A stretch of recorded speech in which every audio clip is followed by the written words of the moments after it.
That refresh you've been putting off until the right deal came along? It's here! Wayfair's Black Friday and July sale is happening now, so you can finally get the style you've been waiting for less. Get up to 80% off area rugs and up to 60% off outdoor and bedroom furniture. Shop Wayfair's huge selection of styles and find the piece to fit your style, budget, and space. Plus, free shipping. Black Friday in July ends July 27th. Shop today at wayfair.com. Wayfair, every style, every home. Hey, it's Ryan Reynolds here from Mint Mobile. Now, I was looking for fun ways to tell you that Mint's offer of unlimited premium wireless for $15 a month is back. So I thought it would be fun if we made $15 bills. But it turns out that's very illegal. So there goes my big idea for the commercial. Give it a try at mintmobile.com/switch. Upfront payment of $45 for 3 months, $90 for 6 months, or $180 for 12-month plan required. $15 per month equivalent. Taxes and fees extra. Initial plan term only. Greater than 50 gigabytes may slow when network is busy. See terms. This is John Bailey, the epic voice of Honest Trailers, and you're listening to the Fiveish Fangirls podcast. It's a Fangirls podcast with five-ish people. The tangents and squee will continue. Squee.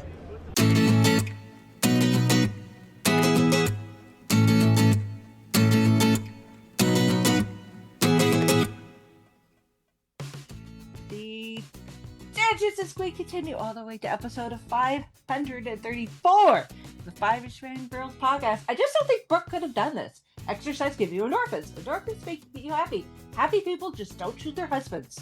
They just don't. Welcome everyone to this week's episode of the Fiveish Fangirls podcast. So glad you could join us. Let's start off like a Durick with the virtual table and see who's joined us this week. This is Brittany in Bangor. This is Sally from Wisconsin. And this is Rachel in Indianapolis, Indiana. Hello, everyone. Hello. We haven't officially melted from the heat. Yeah. Yeah, something like that. It's slowly dialing back. I mean, we're far from over it being away from summer, which, you know, my joints, we had this discussion last episode. Yeah. For now, my joints are fine. You know, I'm fine with that because my joints are fine with that. But yeah, it is. Yeah, I'll be happy when I don't have to run the air conditioning and 12 fans in every room to keep said air conditioning circulating throughout the house. And a couple of furry companions. That happy too. Yeah, so our electric bill won't be $5 bazillion. Considering our air conditioner, no, because our air conditioner's outside, but Chauncey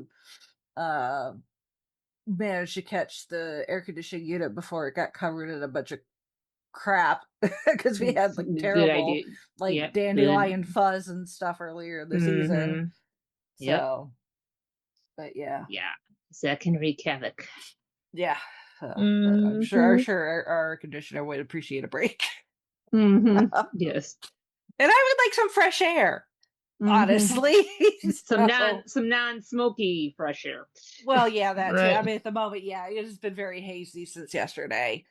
Yeah, it looks like there's just like you're like I'm looking out my window and it almost looks like I have like my windows are slightly dirty.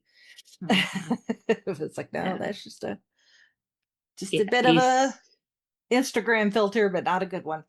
Yeah, AC/DC was playing at Madison at the Badger football stadium, and they still went on even with all the smoke. I caught some clips. They still did good, even though. But Brian's like, "I'm sorry, we're doing our best." Well, I mean, they played Ohio a couple days before that. Yeah, Zan was at that show. Yeah, so I mean, I give them credit, but I mean, they still, for them performing in the heat and the smoke and the way they did, they still got it. I'm just like, guys, please release a concert DVD of this one. Yeah. I would like, because I don't know how many times. Please and thank you, because I don't know how many times I played their Noble tour when they were in Spain. That's a good one. Ooh, excuse me. Yep. Sorry, I had to side tangent on that. Oh, no, that's okay. No, because from what Zan said, it was something. She said it was a really good show. So, Mm-hmm. so yeah, that's good. Cool.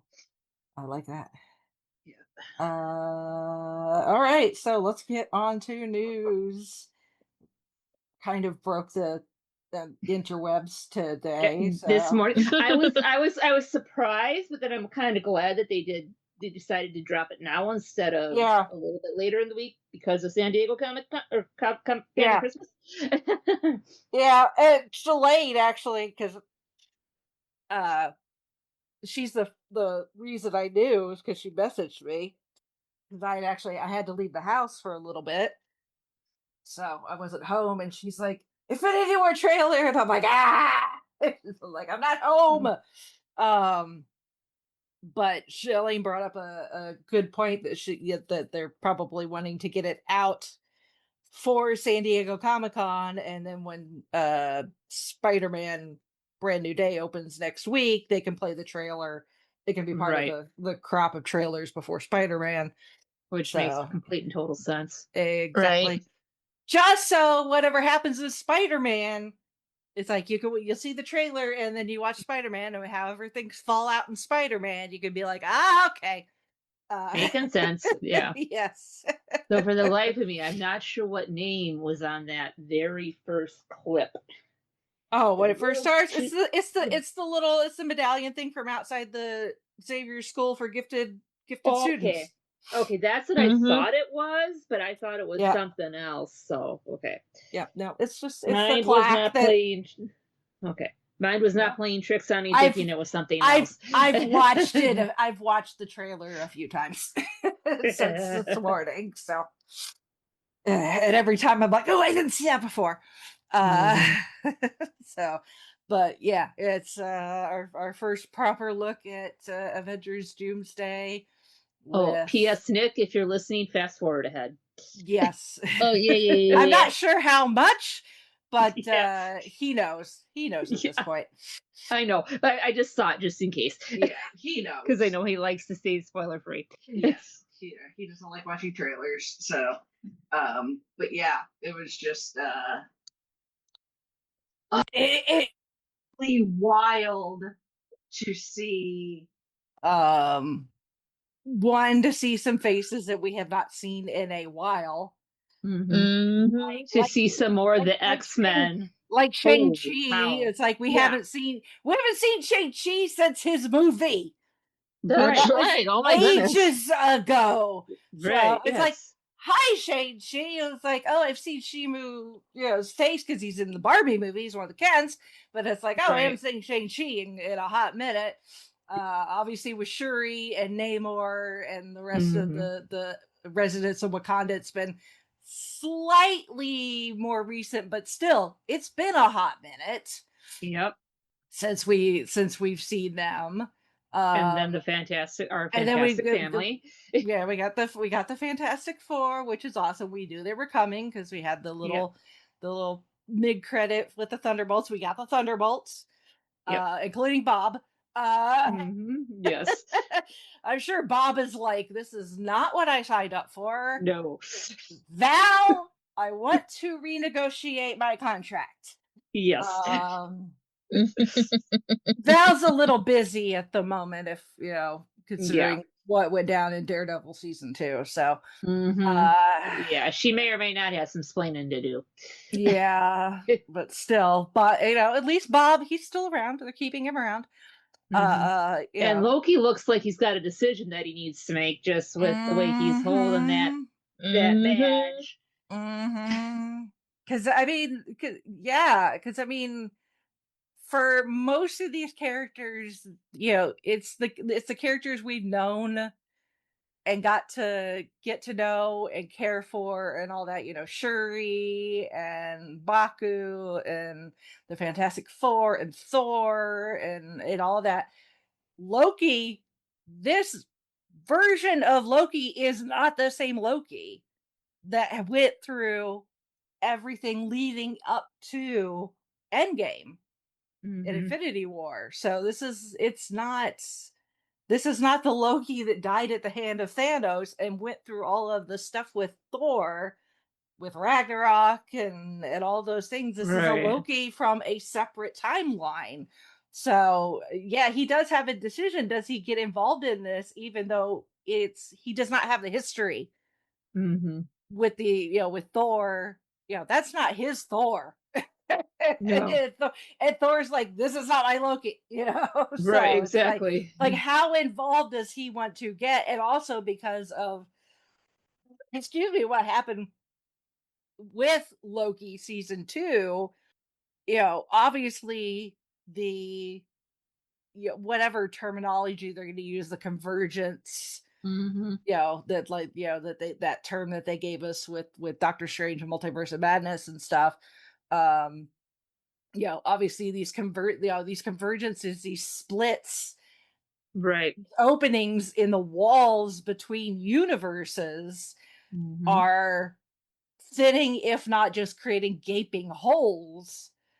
Right. And it's obviously causing a domino effect across all of these universes. Nick and I were talking about this a little bit yesterday after we were recording, and it's like, and it was like I was saying last week when we were talking about with Daredevil season 2 and the Punisher, how this is going to fit into Spider-Man Brand New Day, and then into this, because we don't have any. We get Spider-Man next week, end of next week, as we're recording this, and then we don't have anything until December of directly next year. connected to the MCU until Doomsday in December. Right. So it's Is like it this year or next year? This year. This year. Yeah. This year. Okay. Yeah, it's December. Okay. Yeah, December. Okay. Yeah, and it's like even Nick was like, because I was like, I don't know how this is all fitting together. It's like usually I have some kernel idea. of some crazy, even if it's a crazy idea, I usually have some idea. I've got nothing. Right. And Nick, who's way more into it than even I am, he's like, yeah, I don't know either how this is all gonna work, but that voiceover at the beginning is Doom. That's that's his Latvian accent. Okay. Robert's, I guess, version of what the Latvian accent is going to sound like. And it's not necessarily that he's a threat. Obviously, Mm-hmm. Dr. Doom is a huge threat. Oh yeah. Think about the character. He's extremely dangerous, extremely powerful. So he is not someone you want to mess with. So, when Thor says he's scared, he's got absolute reason to be scared. The thing is Doom's voiceover about, by the end of the day, a decision's gonna have to be made. It's how much of like the Doomsday scenario from the comics, how far are we going to go with that? Because in the comics, the universes essentially collide because the walls are gone, separating, and it becomes a free for all, a matter of survival among the universes until only like, a universe, whatever Earth universe in that particular comic. I don't know off the top of my head like what Earth number universe it is in that comic run, and then like one other universe left, and it's like essentially one has to win over the other to become like the universe in existence. And it's like I don't necessarily think they're going to go to that point, because I don't think they want to completely take the idea of the multiverse off the table, because that just, considering they just introduced it not that long ago, that why too, introduce it but and it's then just take it away? That just that has click. it just gives them so many more storytelling options. Mm-hmm. Because they can be like, hey, we're going to tell a story with these characters, but it's Earth, we're Earth 616 for, our universe, air quotes, our universe. Right. It could be like, no, we're going to tell the story of a different version of the Guardians of the Galaxy, and it's the universe where it's Earth, 4,672, or whatever. So it leaves them open for a lot more storytelling if the multiverse still exists. So I don't think they're going to eliminate it. I think it's just a matter of fixing it so that you're not having a free for all where all the universes in existence are like, now no longer have partitions separating them and stuff starts colliding. Yeah. And I'm that's just that's just confusing because you're going to have people that you're like, I recognize, like, your face says you're one person, but you're actually somebody else because you're from a different universe. Plus, what does that do to the timelines? When you start crossing over universes, you're messing with multiple timelines within different universes. The doctor would be throwing a conniption fit.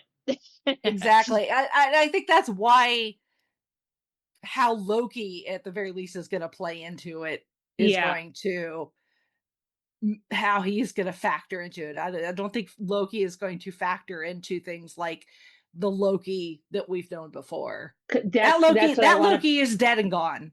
Right. Yeah. That's what I wanted to bring up, is I'm wondering if this Loki isn't kind of like our Doctor Strange in a way, where he's seeing all the options and he's wondering which one should he do, or if he should even get involved at all, because if he does get involved, these options could happen and it's not good.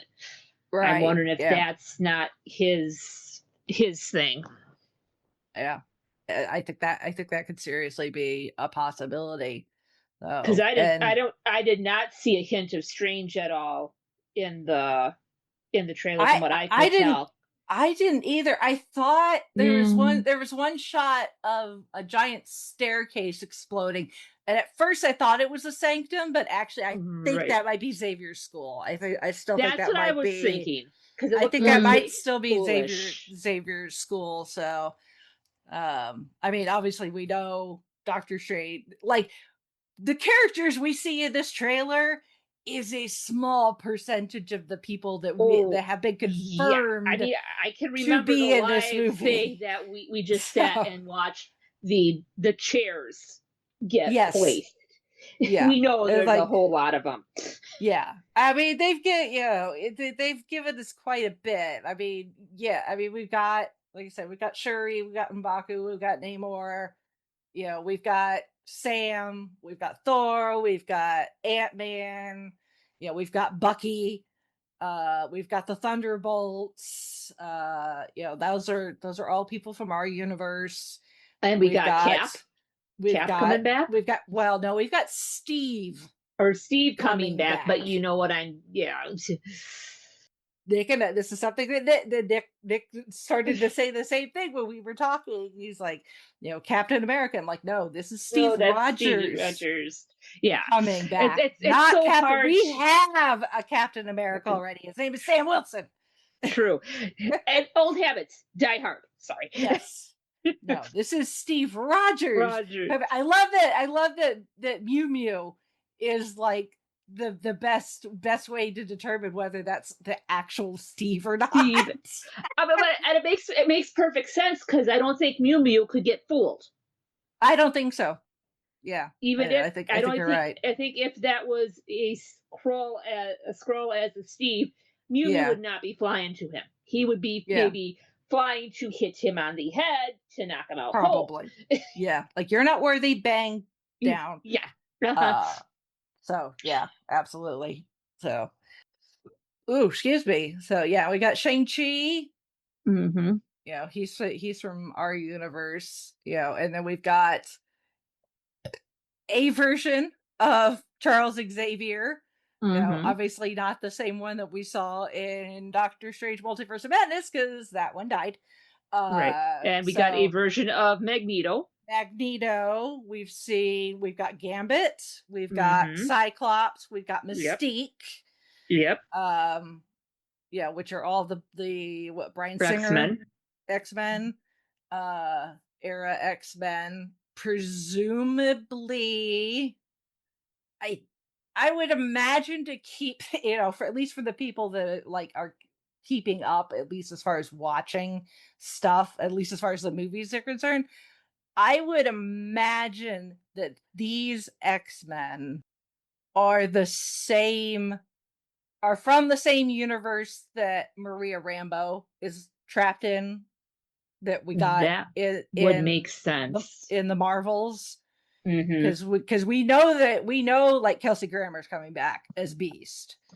Right. So I would imagine that that's going to be that they're going to be that same universe, and that Gambit is the same Gambit that is in Deadpool versus Wolverine.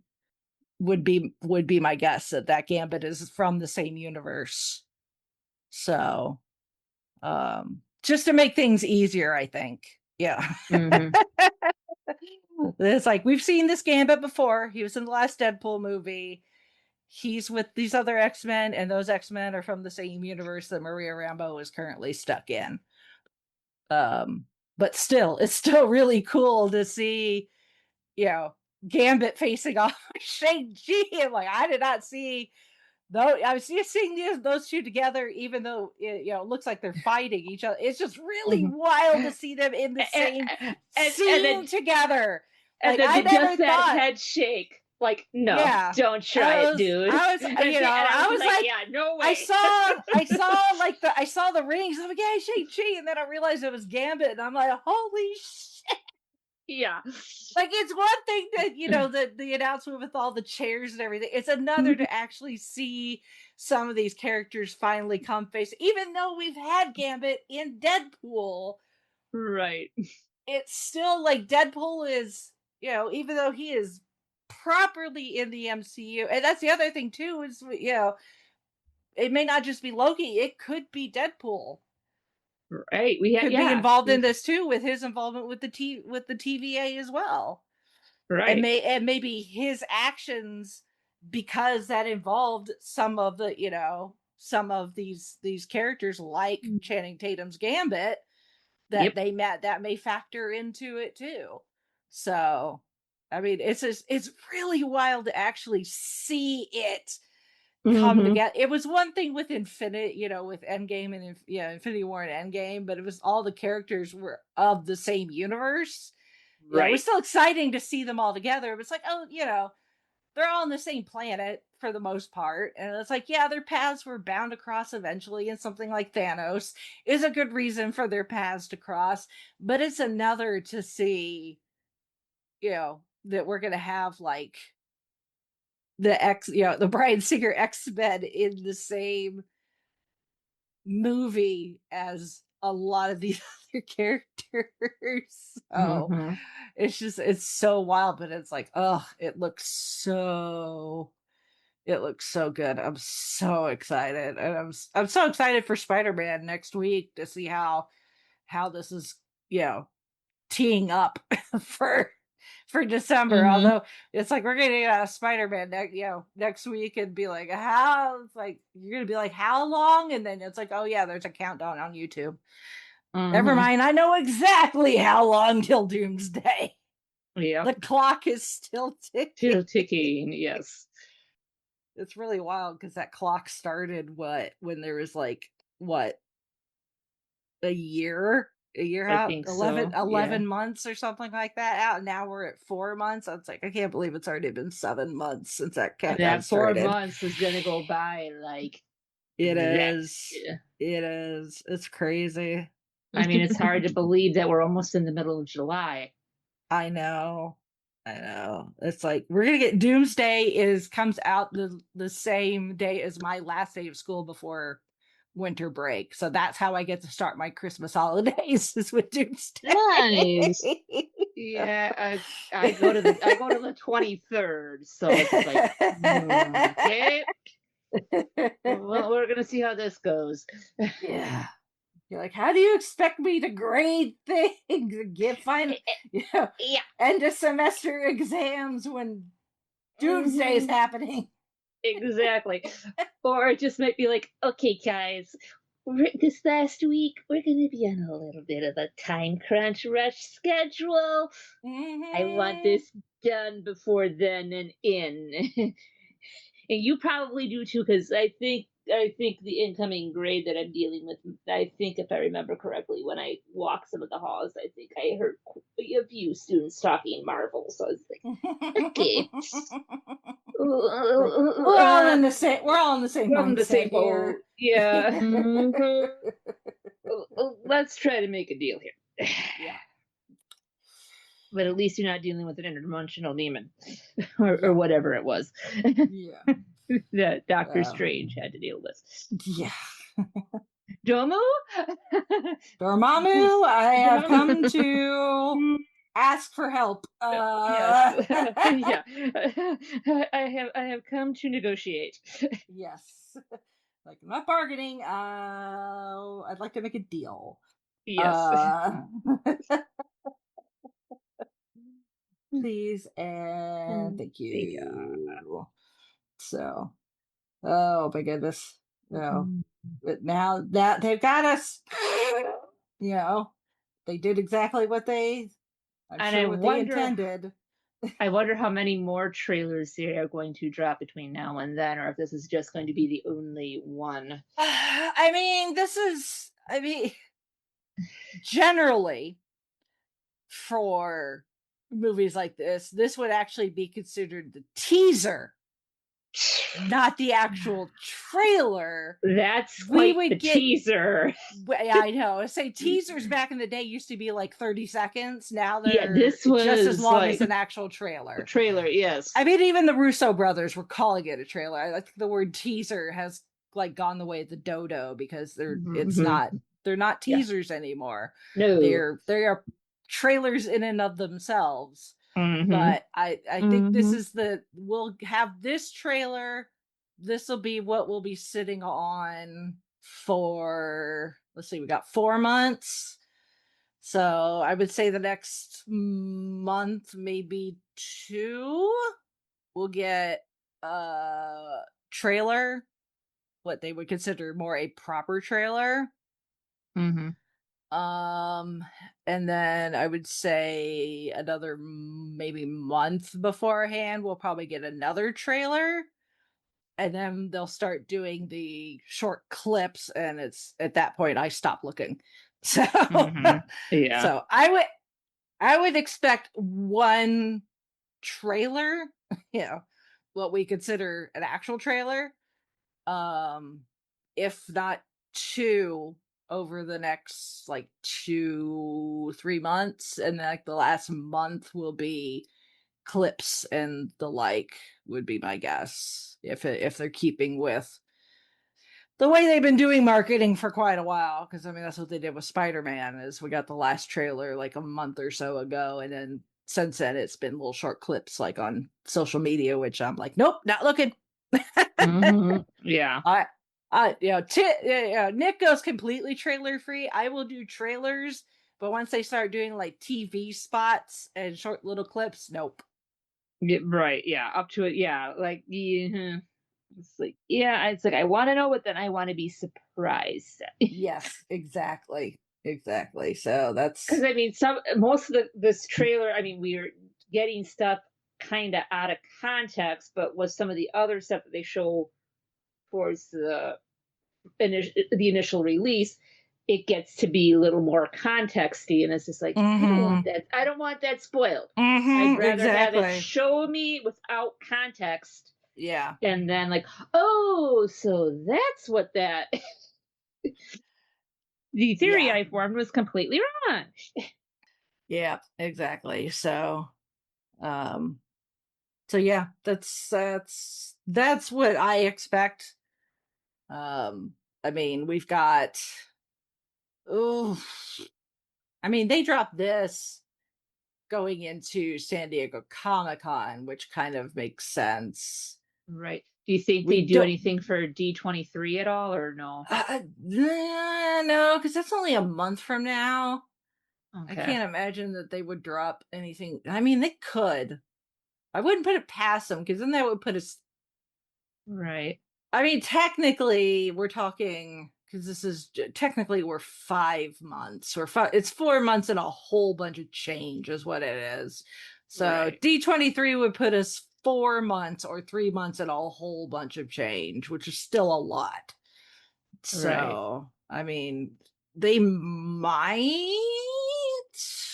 and then they would that would give us something in August, and then maybe something in, October, maybe something for Thanksgiving. I don't know. Yeah.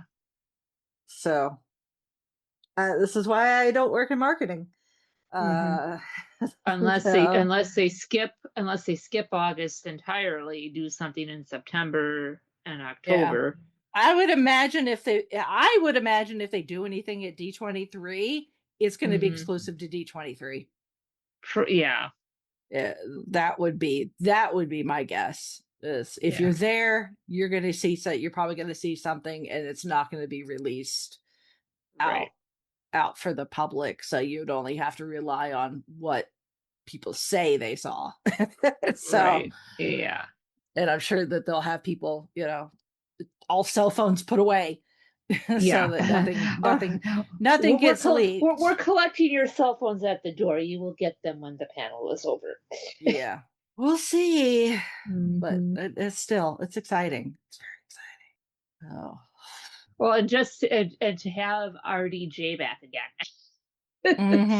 Yeah, he's not playing Tony Stark. He's playing Dr. Doom, but just to have him back in the fold again, it's like, okay, it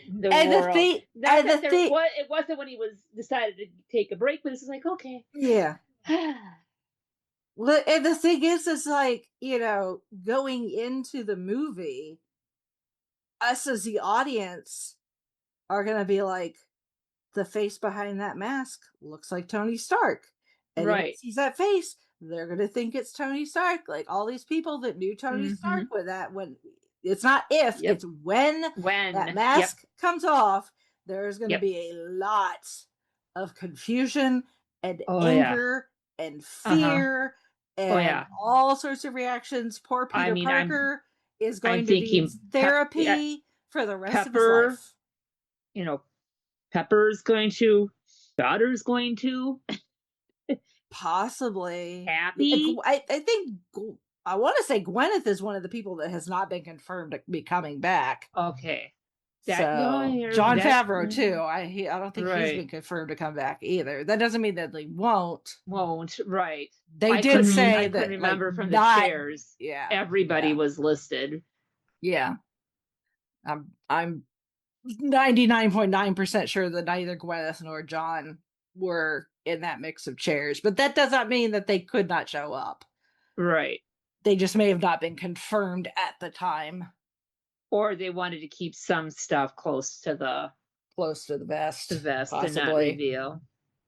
That is a possibility. But yeah, it's like everybody is going to need therapy.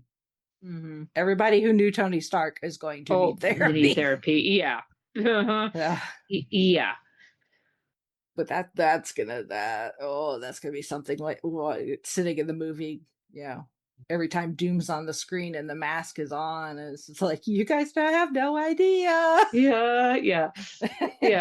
Pay no attention to the man behind the mask. You need to. There's people that may have seen his face because we don't know what happened. Right. This Black Fantastic Four, whether Sue or anybody else saw the face, but then they would know the significance. Right. Who knows? They don't. As far as we know, there's no Stark anything in their universe. Right. It's Reed Richards. He's the Tony Stark of their universe. Right. Yeah. So I mean, for all we know, Howard Stark could be mailman for Tony Reed in his science facility. That's why it's the Baxter Building and not Stark Tower. Right. So yeah. You like how there's still a giant A on the side of the tower, though, even though Val is the one that owns it. You know what, Val? I know you hate being called that, which is why I call you Val. You know what, Val? Yes. We're gonna have words. Yeah. Or is that big A standing for something that you actually are? Well, Dennis Leary. Dennis Leary song. I mean, coming to mind. maybe it's just because the government frowned on her putting CIA on the side of it. Maybe that was a bit too on the nose, maybe. So that could be. Yeah.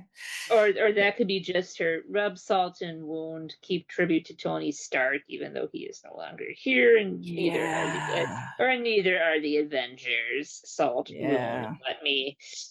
But you know what which I mean. Which is totally something Val would do. So yeah. Well, we'll find out. Well, speaking of some famous faces, convention updates. It's been a hot minute since we updated for Fan X out there in Salt Lake City. So I know Christy isn't here with us, but that's okay. We shall. I'm not entirely sure. I know some of them we've mentioned because they were announced a while ago, but I was like looking, I was like, where did we stop? I'm not entirely sure. So not going to try to cover everybody. There's just, they keep on coming. It's part of it too. Even though their event is not for another 66 days. So but among guests that have been announced for FanX in Salt Lake, we have Molly Ringwald. Ooh. Yeah. We've got David Wenham. Poor old Faramir. Second favorite child. Kiefer Sutherland. Ooh. That's exciting. Hayden Christensen. It's exciting. Jennifer Grey. Ooh. Okay. Which, it's like, that's exciting. Is if you're an 80s fan, obviously, Ferris Bueller's Day Off. We got between her and Molly Ringwald, we've got, a good chunk of 80s, cutie leading ladies covered here. Which I would, if I was going, I'd be excited, but it'd be slightly less exciting because she and Clark Gregg aren't married anymore. So, she's the ex-wife of Clark Gregg. That's okay.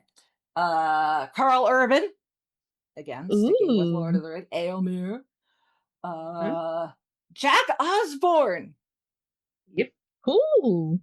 As in son of Ozzy. Jack Osborne. Again, dipping in for those with the 80s nostalgia. We have Mark Lynn Baker and Bronson Pinochet. Strangers, do the dance of happy. Yes. Do the happy do dance. The dance of joy. Do the dance of joy. Yes. Yes, nice little Perfect Strangers reunion. That's exciting. Yes. And then for all of our Supernatural fans, we've got Mark Shepard, Richard Spice, and Misha. Yep. And the guests keep coming. I wonder if Rob Benedict's gonna round that out. Like I said, we still got 66 days, so. Because I mean, we've got Crowley, we've got Kaz, we've got and Gabriel. Yeah. So if Chuck's not on the guest list, I mean, I'd be okay with that though too. Yeah. So yeah, that's exciting. Some fun. And then looking ahead to GalaxyCon in Columbus all the way in December. That's actually my next convention. I am not going to Gen Con this year, just in case anybody was wondering. Okay. I decided to take a year off because downtown is just a hot mess right now, and I don't want to have to deal with it. I don't blame you. It's not. I mean, as much as I enjoy Gen Con, it's not, for Gen Con specifically, it's just not worth it for me to deal with everything going on downtown right now with all the construction and all, for PopCon, I was totally willing to deal with it because they're a smaller convention. They need all the support they can get. Right. run by locals. It's all, it's like family reunion for PopCon. Gen Con, not so much. So it's like, let's just take a year off and let construction dust settle where it will. Might be done in time for Gen Con next year. We'll see.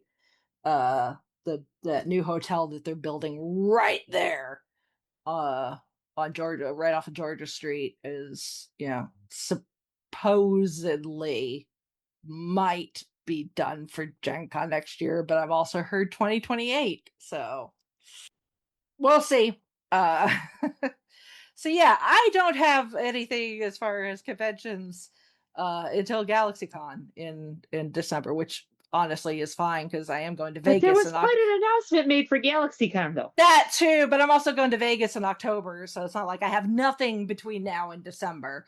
So I'm going to see Metallica. But yes, I get to check off another Doctor. Yes.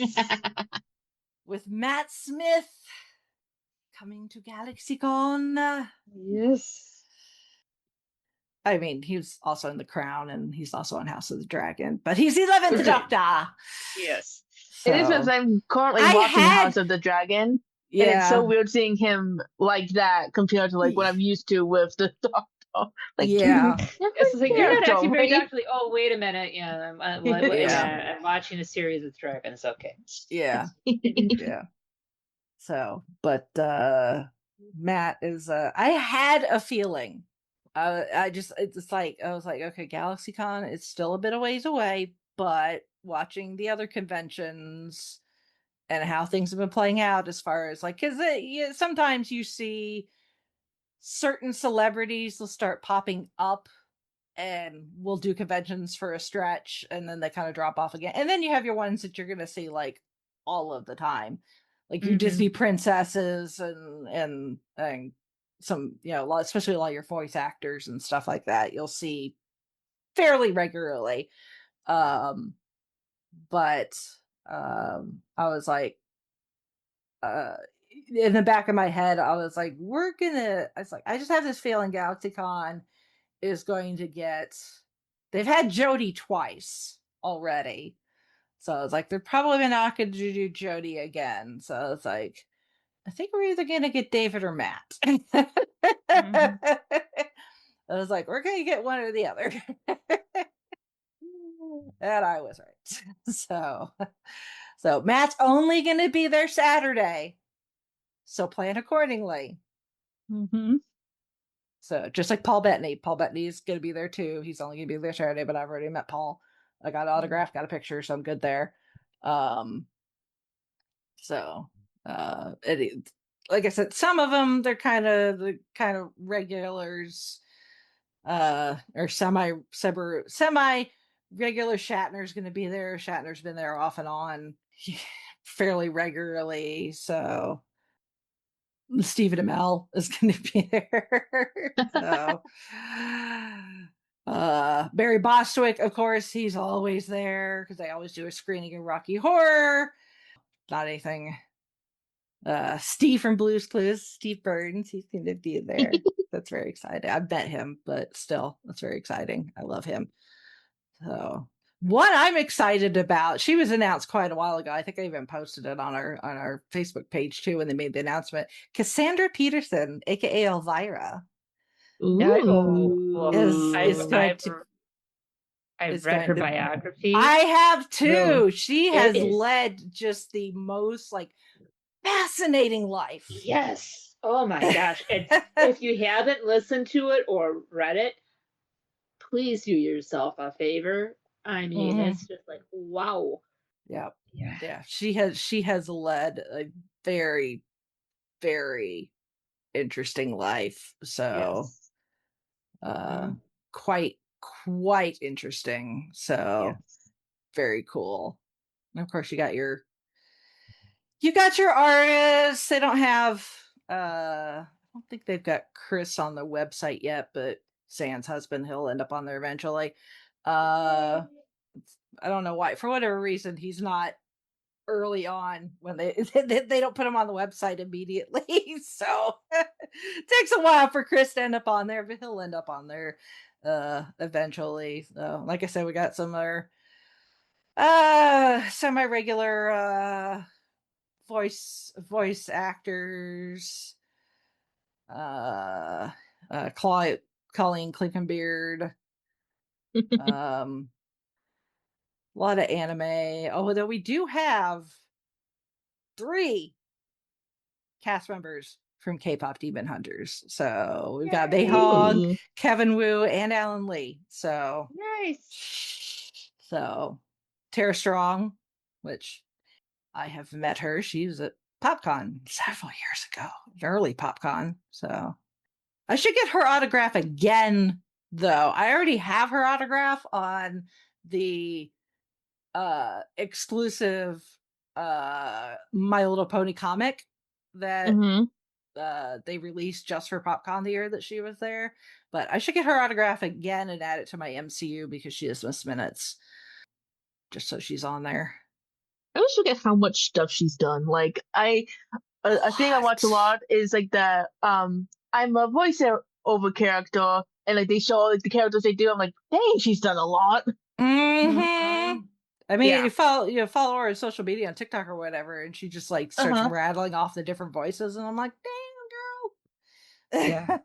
It's always so impressive, especially when like they do complete opposite voices. I'm like, I would not expect that from the same person to do those 2 different voices.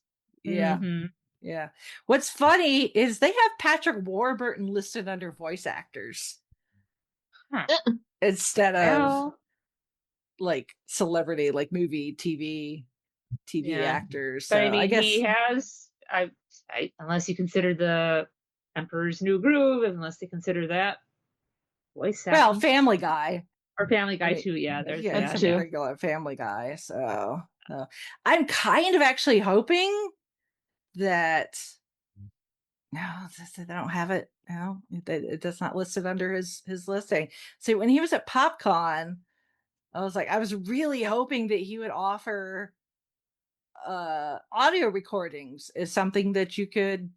Is something you could get because a lot of those the voice actors they offer that along with autographs and selfies and stuff, but he didn't at PopCon, and it doesn't look like he's going to at GalaxyCon either. Because I would love to get a bumper from him as Kronk.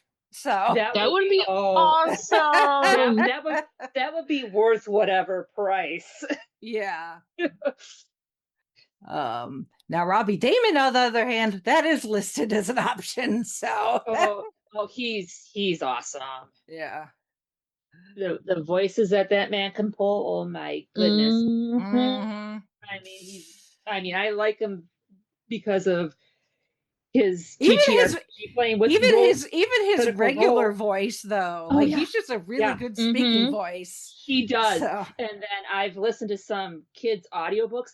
The characters that he can pull, I mean, he's done 5 or 6 different characters in one audiobook, and holy crap, he can do it. And I mean, his work on Sailor Moon and a few of the other, animes that he's worked on. I mean, the man's got talent. Mm-hmm. I haven't met him in person yet. That's one of my, hopefully when I can get to a con and he's there,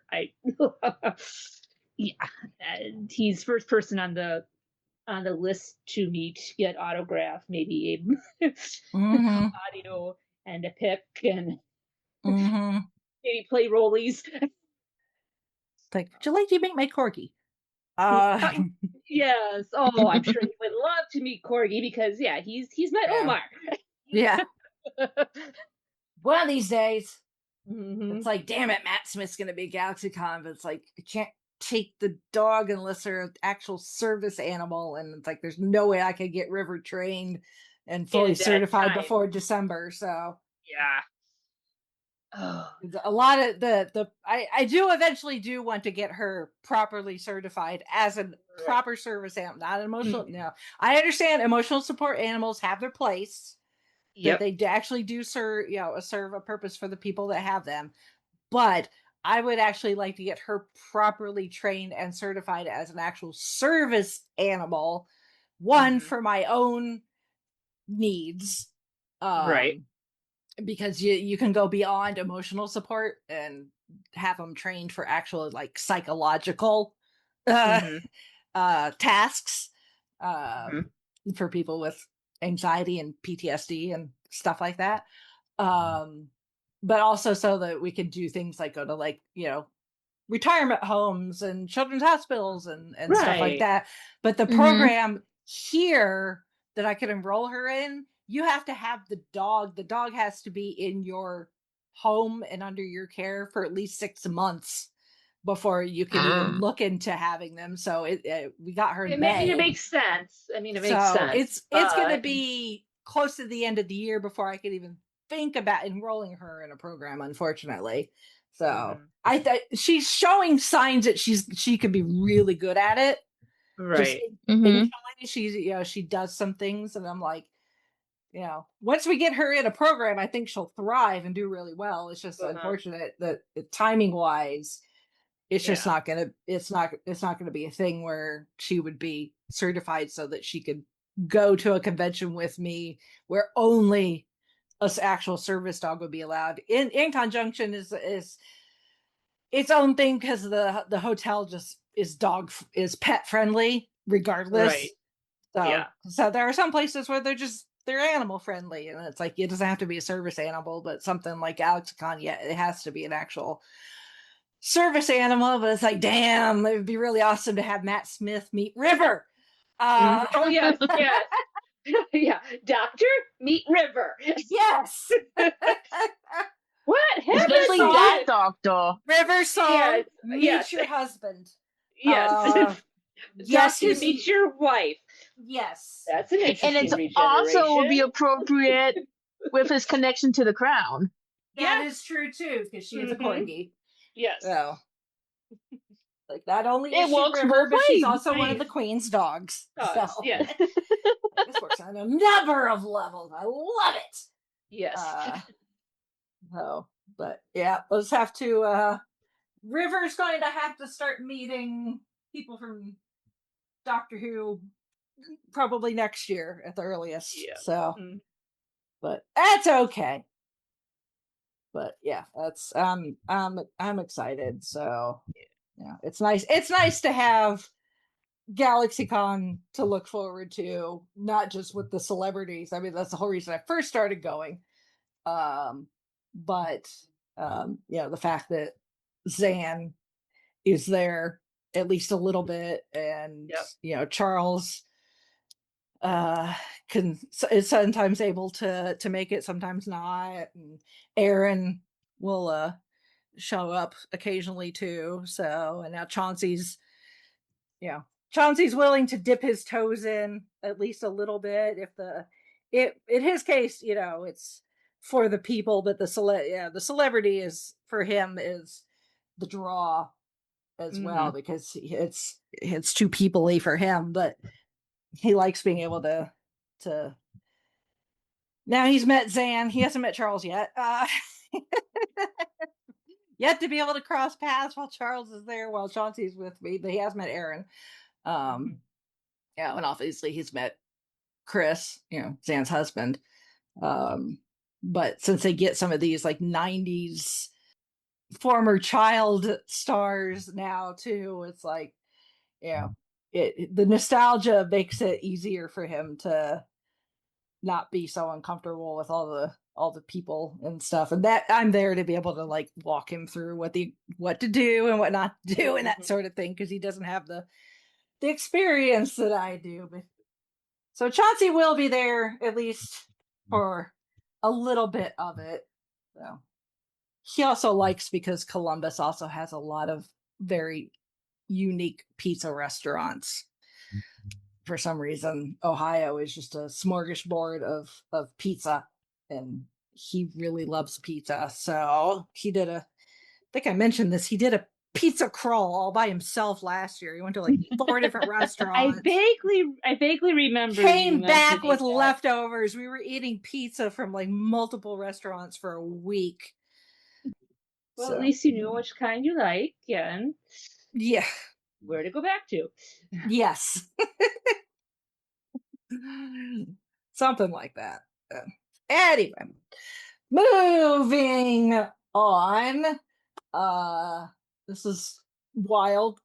I mean, it's like, it's only July, yet at the same time, it's already July. The Emmy Awards. We've got nominations. The ceremony is in like Jeez. 2 months. Uh, Primetime Emmy Awards. So I think by nobody's surprise, The Pit is the standout when it comes to drama television series. Uh, by any sense of the imagination, I think, what was it? 25 nominations for The Pit. Uh, Only Murders got nominated for Outstanding Comedy Series. That's exciting. We've got Zendaya with another Outstanding Lead Actress Emmy nomination for Euphoria. Okay.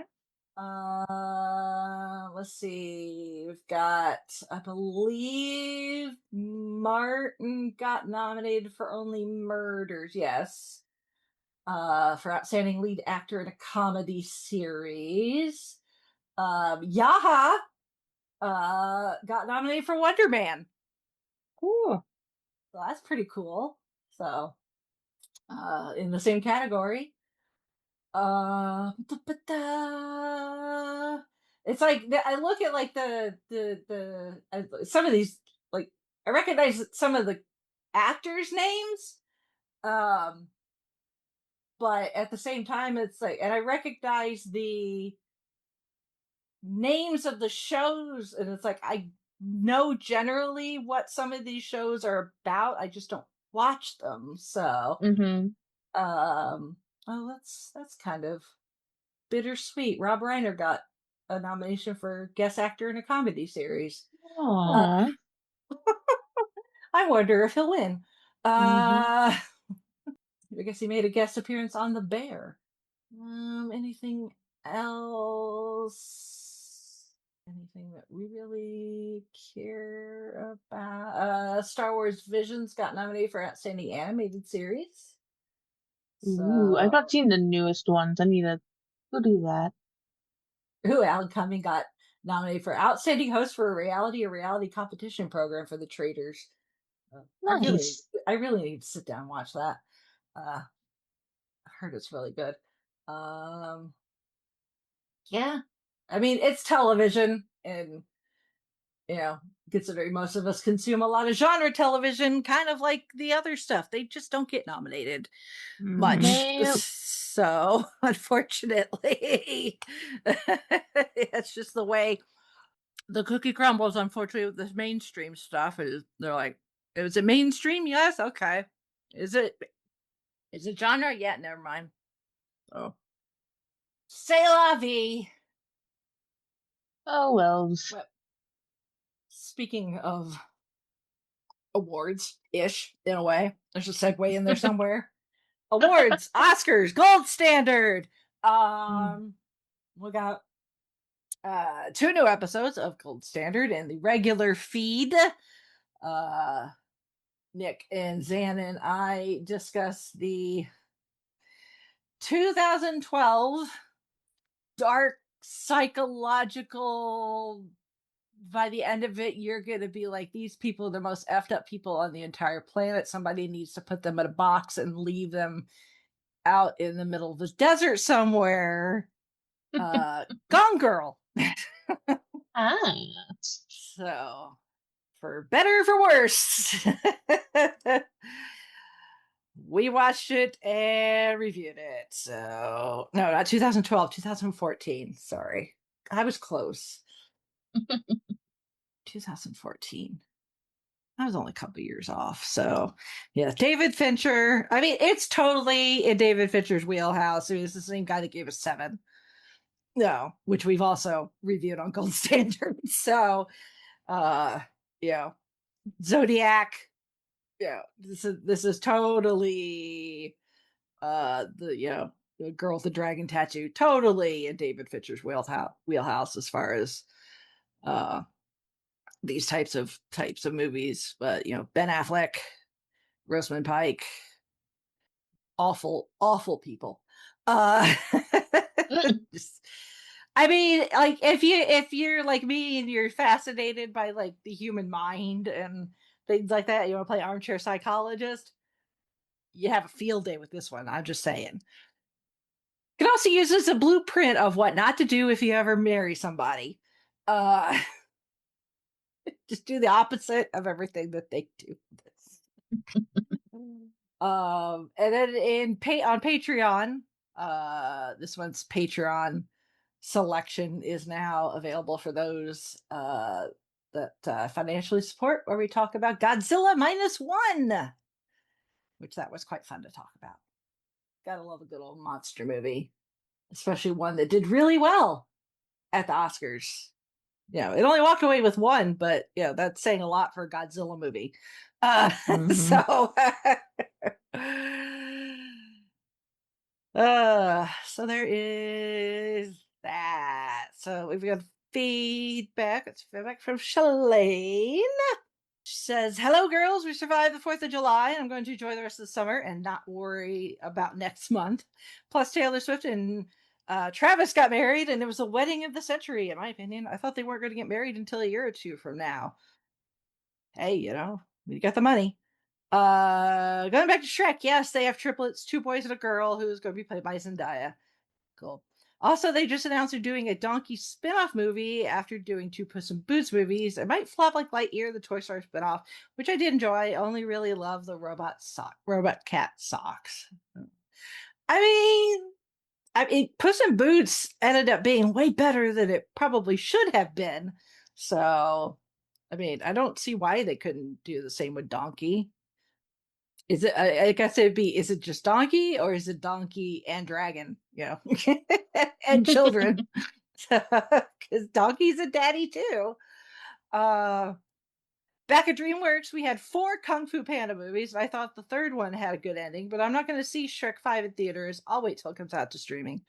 Speaking of Toy Story and Shrek getting 5 sequels, if you thought those were a lot, did you know The Land Before Time got maybe 10 or 20 sequels? I don't know if it was actually that many, but yes, there have been some movies where it's like, really? Why are we still making it? It's like when we did recently on Gold Standard, what was it? What we did, Puppet Master? Is that what it was? And that franchise has like close to 20 movies if you count all the spin-offs and stuff. And then I wasn't on the episode, but we've also done Saw, which has a bazillion sequels as well. So sometimes, if they make money, they're going to keep making movies, I guess. Going back to Hexed, some people are concerned that it's being released around Thanksgiving, even though it's a movie about witches. They think it would have been better around Halloween instead. Whatever. Some Harry Potter movies are about witches and wizards and were released around Thanksgiving. It's a word for the Fantastic Beasts movies. I'm still sad we're not getting more of those. Also read that the 1990s Addams Family movies were released in November, and the first Scream movie were released around Christmas. Those are still great Halloween movies. Plus, Addams Family Values has a Thanksgiving play scene. I've heard some people watch it every Thanksgiving. Sure, I can see that. I mean, if football's not your thing, why not? Plus, that Thanksgiving scene. I mean, all the entire bits with Wednesday at camp are hilarious anyway. So yeah. Yeah, sometimes a holiday doesn't, whether something seems to fit with the holiday, it doesn't necessarily matter. I mean, Die Hard, I considered it a Christmas movie. It said at Christmas, it was a July release. It was a summer release. So, Yep. I think Hocus Pocus was the same way too. I think it was a summer release, even though it's a Halloween movie. I think that I remember reading that. I think that sounds right. Yeah. So I remember being kind of surprised, like, wait a second. I sometimes, even though like thematically it may make sense, you also a lot of these studios, they need to look and see what else is being released. That and is if true. they think there's going to be too much competition, they're going to they're going to switch to a time where they potentially would have less competition. So, Going back to Disney, I heard they might go back to hand-drawn animation. Oh, that would be lovely if they did. I hope so. Like I've Would seen love like to see. rumors about that, and I'm like, please, please, Yeah. nothing against the 3D, but oh, I missed the 2D. Yeah, they they haven't done hand-drawn since what? Princess and the Frog, I think. What's the I was gonna say last? that. I think so, and I watched So- that one. I watched that one not too long ago. I'm like, oh my god, I love this. Yeah, yeah. If my memory is serving, and if we're wrong, Shalane will correct us. I'm sure. True. And she is a vault of information. And she continues. And speaking of Disney, so far this year's Hoppers, The Devil Wears Prada 2, The Mandalorian, Grogu, Toy Story 5 are dominating the box office. We know Avengers Doomsday is going to break box office records. Yeah, you think? I think so. I'm also pretty sure the live action Moana is going to dominate as well. I don't know about dominate. I think from what I heard, it's not done as well as they maybe wanted, but it's not bombed either. But now that the Odyssey is now out, but I don't know how well it's done. It seems to have been, I've heard mixed reactions from them, but we've got Spider-Man next week, so we're just holding out for Hero. One in tights, not one in a toga. The years I know of where Disney really dominated the box office, at least recently, are 2016 and 2019. 2016, we had Captain Civil War, Zootopia, Rogue One, the live-action Jungle Book, Finding Dory. Of course, 2019, we had Avengers Endgame, Captain Marvel, Aladdin, Lion King, Toy Story 4, Frozen 2, Rise of Skywalker. Now on to Marvel. I think when Avengers Doomsday comes out, her universe might have some great outfits we shall see. Well, I'm sure there's not just her universe. I'm sure there's going to be all sorts of merchandise, and so I'm drooling just thinking about it. My Christmas list is going to be like all Marvel this year, probably. Plus, there will probably be some nice Funko Pops. Oh, of course they will. If they come out, I'd love to get a Victor Von Doom Funko Pop, and after I get an Iron Man one. I have a whole list of Funko Pops I'd love to get, but right now it's time to save money. And hopefully some nice Loungefly bags too. So my God, Loungefly, I swear they're killing it. Even in franchises where I'm like, I'm not that big enough a fan to justify spending the money on a bag. But some of the designs that they've come out with recently, that the Star Trek Next Gen tricorder bag, oh my God! Yeah. Seriously, like, am I a big enough Star Trek fan to buy it? No, but the design is really cool. Yeah, you appreciate the the effort, the detail. Yes, the detail, the effort, the love. Yeah, it's like like lounge. I've said it before. I say it again. Yes, the Loungefly bags are expensive, but they are worth every penny because they are so well made. Yes. They hold up so well. So we get closer to Doomsday, I'm gonna have to switch to my TVA bag. Because basically Loungefly is to purses like Rolex is to watches. A little bit. Although even there, the price tag for Loungefly is a lot more palatable. Yeah. Yes, but you know what I'm getting at for. Yeah, as far as collectability. Yes. Yeah. Speaking of Funko Pops and Loungefly, we're finally getting Spice Girls Funko Pops and Loungefly merchandise. I know what I'm getting for my birthday or Christmas. Speaking of dinosaurs, I've only seen Sam Neill in the Jurassic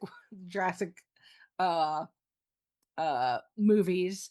And this I totally forgot. I remembered after, and she just reminds me of their feedback. He as I guess a cameo, even though he's not playing himself, but he cameos in Thor Ragnarok. That's right.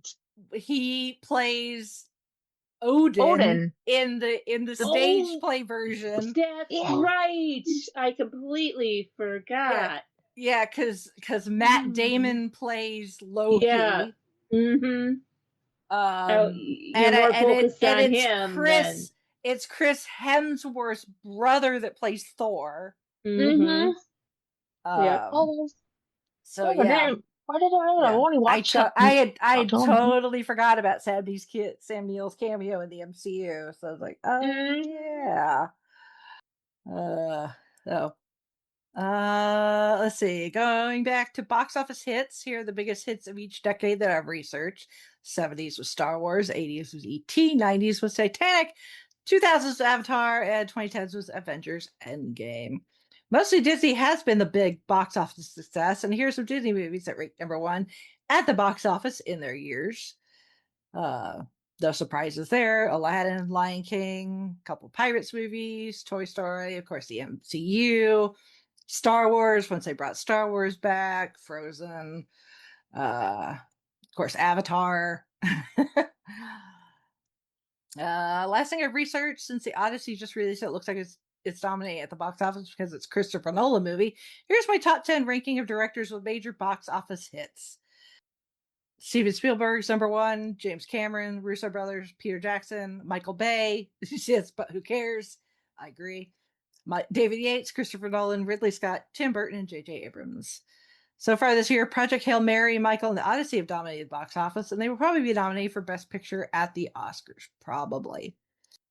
And yes, Rachel, I do think you'll talk about the Odyssey on Gold Standard in the future because it's Christopher Nolan film. So far, you're talking about Inception, Oppenheimer, and Dunkirk. Well, Oppenheimer did win Best Picture, so we really didn't have a choice there, but it's a good movie. So, fun fact about the Odyssey: it's directed by Christopher Nolan, which has there's a lot of crossover with Anne Hathaway. You know, she's also in The Dark Knight Rises and Interstellar. Matt Damon is in Oppenheimer. Robert Pattinson is in Tenet. Elliot Page is in Inception, and Benny Safdie was in Oppenheimer. And yes, that's just Christopher Nolan. I saw a meme that said, "Cinema belongs to you, Christopher." I mean, when you're making a movie like The Odyssey and you're Christopher Nolan, you're going to have your pick of stars. Mm-hmm.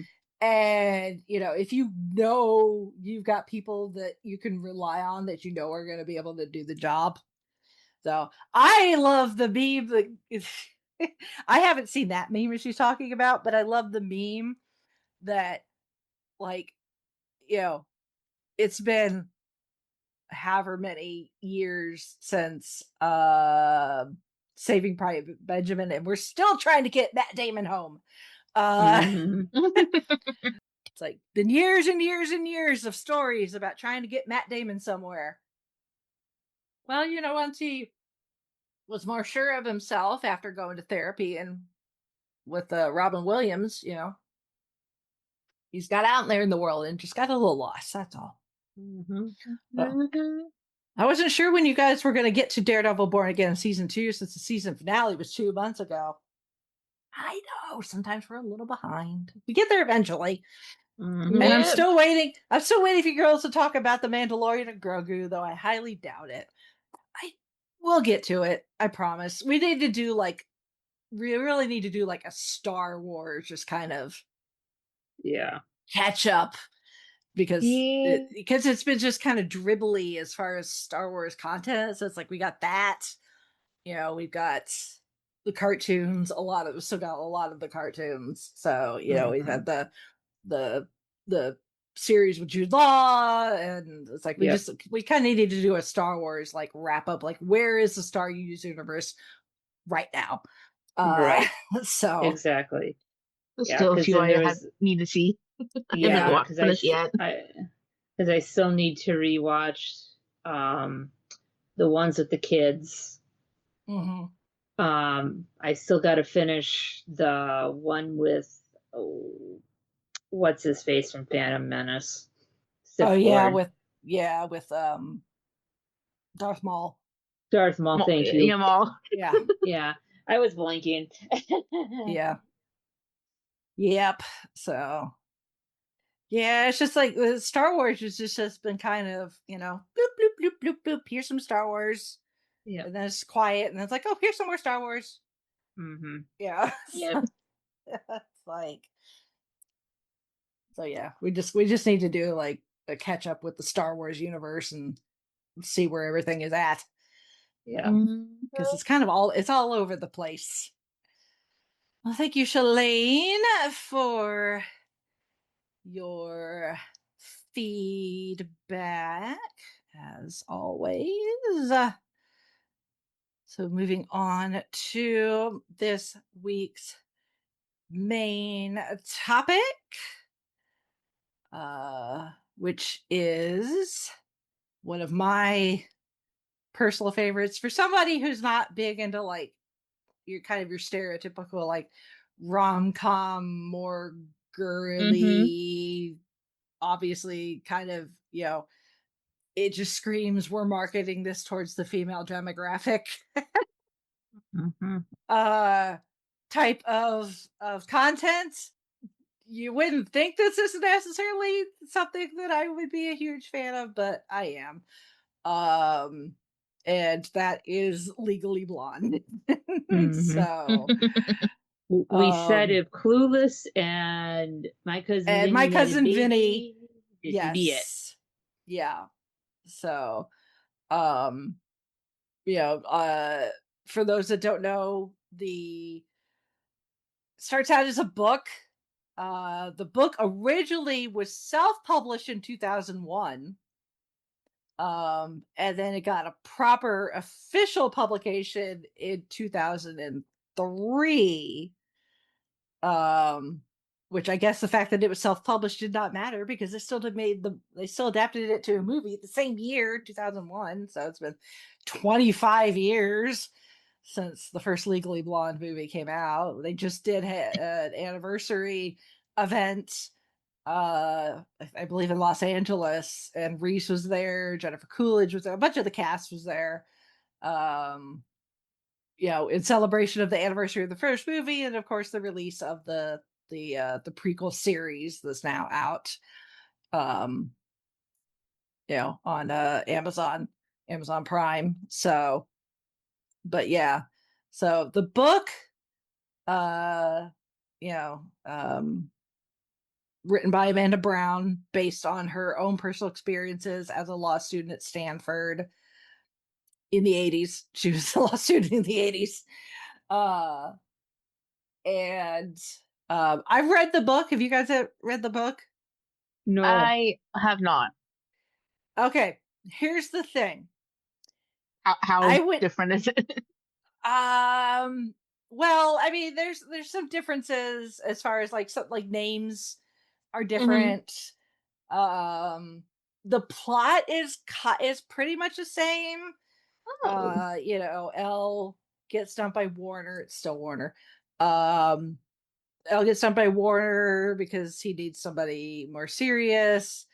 But instead of going to Harvard, they go to Stanford, which actually makes things as far as travel going to places easier because Stanford is on the West Coast. So Elle can stay on the West Coast because the trial actually is taking place in San Francisco. So there's a lot of travel from the Stanford campus to San Francisco for the trial. The trial, her name is different, but she's still accused of marrying her, murdering her much older husband. In this case, she's like wife number 4 or 5 in the book instead of just the second wife. Okay. And there's this whole other subplot with the will, as far as like if she's found guilty, then it doesn't matter what the will says because she wouldn't be legally allowed to get anything from the will if she was convicted of murder. But the thing is in the book, his will, he doesn't specify that like everything goes to his wife by name. He just says my beautiful wife. So there's this idea of whether he actually met the wife at the time or one of his previous ex-wives. So there's like this whole subplot of the ex-wives, and there's other children as well. It's not just Chutney. but there's other children as well on who actually is supposed to be the legal recipient of whatever's promised in the will, which is wild. I'm glad that they left that out of the movie because it was unnecessary. I think it was completely unnecessary. Yeah. Especially considering this, because Brooke is independently wealthy on her own, and actually I believe in the book she is also independently wealthy, but her alibi, instead of being, 'cause she's still a fitness guru in the book, but her alibi for when her husband is killed, she's not getting liposuction like in the movie. She's at a Home Shoppers Anonymous meeting because she has an addiction to the Home Shopping Network. And the whole idea, if you're familiar with like AA and stuff like that, is the people who go to those, like, they know each other's faces. Right. They don't necessarily, sometimes they'll go by a pseudonym just for their own comfort, because it's all depend, it's supposed to be a supportive place, but some people are more comfortable in sharing themselves than others. But it's supposed to be, no judgment, no drama type zone. But to the outside world, nobody's supposed to know who's attending these meetings. So even though she has a real solid alibi, the only way it would work is if she outs the other people at the meeting to verify she was there, and that would destroy the whole point of having their support group. Right. So there's they got to figure out a way to, try to, prove her innocence without releasing the alibi, so that the same idea is there. It's just the alibi is different. The lawyer who's working as the head defense attorney, instead of, it's he's is I can't remember if he is or isn't a professor at Stanford or not, but he and Elle are not necessarily dating, but here's the thing. Here's the biggest thing between the book and the movie is Elle in the book is not as a likable person. She is way more shallow. She is mean. Like, she is Regina George. She's more Regina George than the nicer Elle Woods that we get in the movie. Like, they make her, she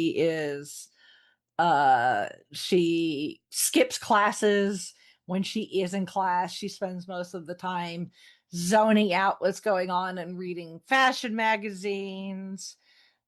She does make a friend, and the other friend is just kind of, she's the Katie to her Regina.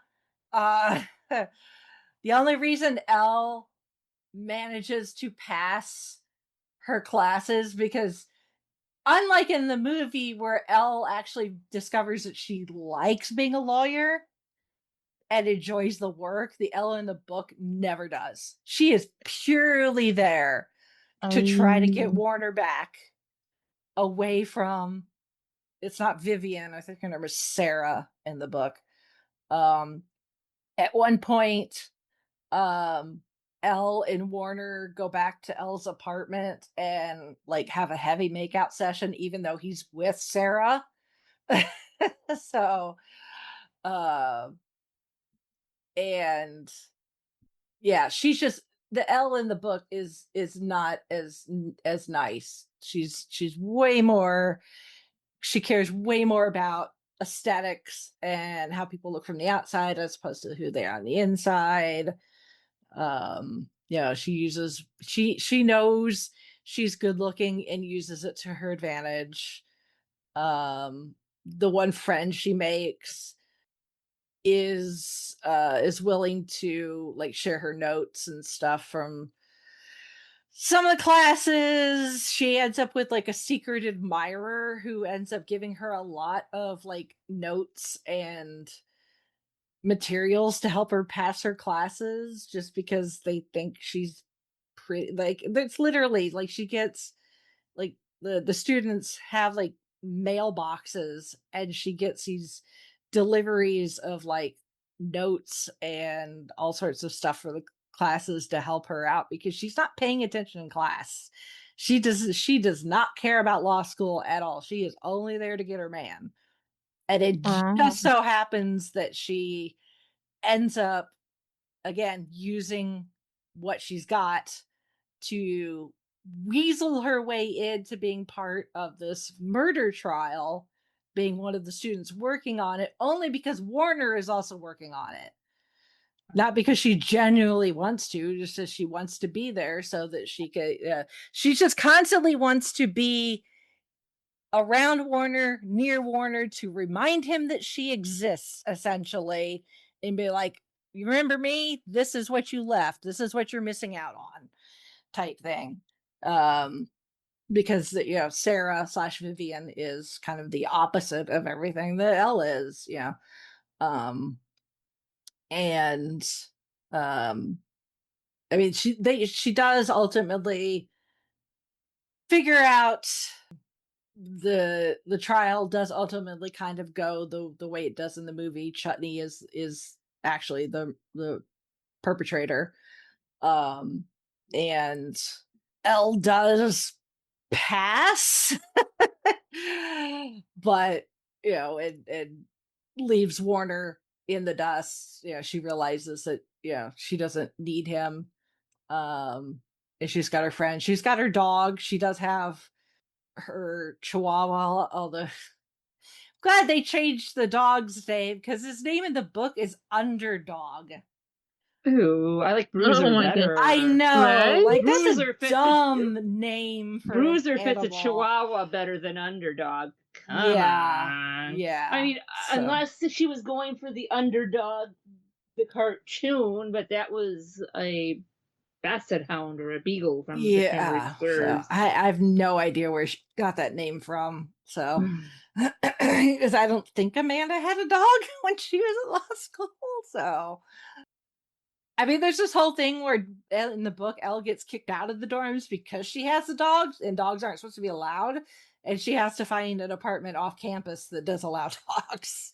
So, and of course, she needs help moving all of her stuff, even though, well, she claims she needs help moving her stuff. She ends up she doesn't have a whole lot of stuff to begin with because she doesn't really spend a lot of time in her room because she's too busy socializing and going to the salon and stuff like that. So she's actually able to move most everything, no problem. But to, again, try to get her claws into Warner, she purposely takes some of the stuff that she's already moved, takes it back to her dorm, and then it's like, "Oh, Warner, I could really use a big, strong man to help me move, to my new apartment." It's like, oh, God. It's like, yeah. It's like, I'm glad I read it, so I could say I read the source material, but you don't have to. You're not missing anything, honestly. Especially if you really like the character of Elle Woods, this will not make you like her anymore. It might make you like her a little less. Mm-hmm. To be honest with you, she's so much better in the movie. She's still, I mean, she still needs to grow as a person, obviously, but it's so much better in the movie than it is in the And we see a lot of that growth in the movie. Sounds like we don't like. There's no really too much character growth in the book. Yeah. And the thing is like in the movie, she's well aware of how she's objectified and how people see her. And when she does use it, it's for good. Like when David is being laughed at by those girls, being like, "Girls like us don't go out with guys like you." And then she's like, she goes up and acts like they went out and like they had a really hot date, and then he just like loved her and left her. That is, I mean, that's how you do it. Yeah. She knows that those girls are going to see her and be like, "Oh, she's hot too. He went out with her and she's upset." that she only got the one date. It plays into exactly what Elle was hoping, I'm sure, when she made that decision. So, but it's like with Callahan, when Callahan hits on her, it's like, she's surprised because she hasn't tried to use her looks and the way she's perceived within the legal process. Other than maybe, batting her eyelashes when she showed up to the prison to drop off better bedding for Brooke. Mm-hmm. Like, I'm pretty sure prisons don't allow you to replace the standard issue sheets with like 300 count Calvin Klein bedding. Right. I could be Yeah. wrong, but I could be wrong, but I and the don't thing feel is, like that's gonna be like in the book, she's not in jail. She's actually free, like out on bond or whatever. So she's able to go to her house, stay at her house. Offers anonymous meetings. Mm-hmm. That's there's weird like side characters that pop in or again. Like there's another law student in her class that is a guy that she used to know when they were little kids and has turned into it is always and apparently still is kind of like your more stereotypical like nerd where with the big thick glasses, he's big into Star Trek and stuff like that, which Elle in the books thinks is absolutely horrific. But the fact that they've known each other since childhood is just obnoxious because he's like, ooh, it's like, hey Elle, like, look, we're in law school together. Oh, you single? I'm single too. He's still trying to like get with her after all these years. She's like, no. There's an interior decorator that is a witness in the case, and I guess the interior decorator just does not like. I'm just gonna say Brooke. I know that's not her name in the book, but it's just easier to just use the names from the movie because it's easier to remember. Right. Right. That has it out for Brooke because their taste in interior design clashed. Oh, jeez. But it turns out that she's also known this interior decorator since she was like a little girl. It is done like her parents' house and like her like dad's office and her mom works in an art gallery. It's weird, some of these side characters that I'm glad that they dropped because they don't really do anything to help with the story other than give Elle a little more backstory of her life pre when the book starts, I guess. I don't know. But yeah, the book is the book is something. I'll just leave it at that.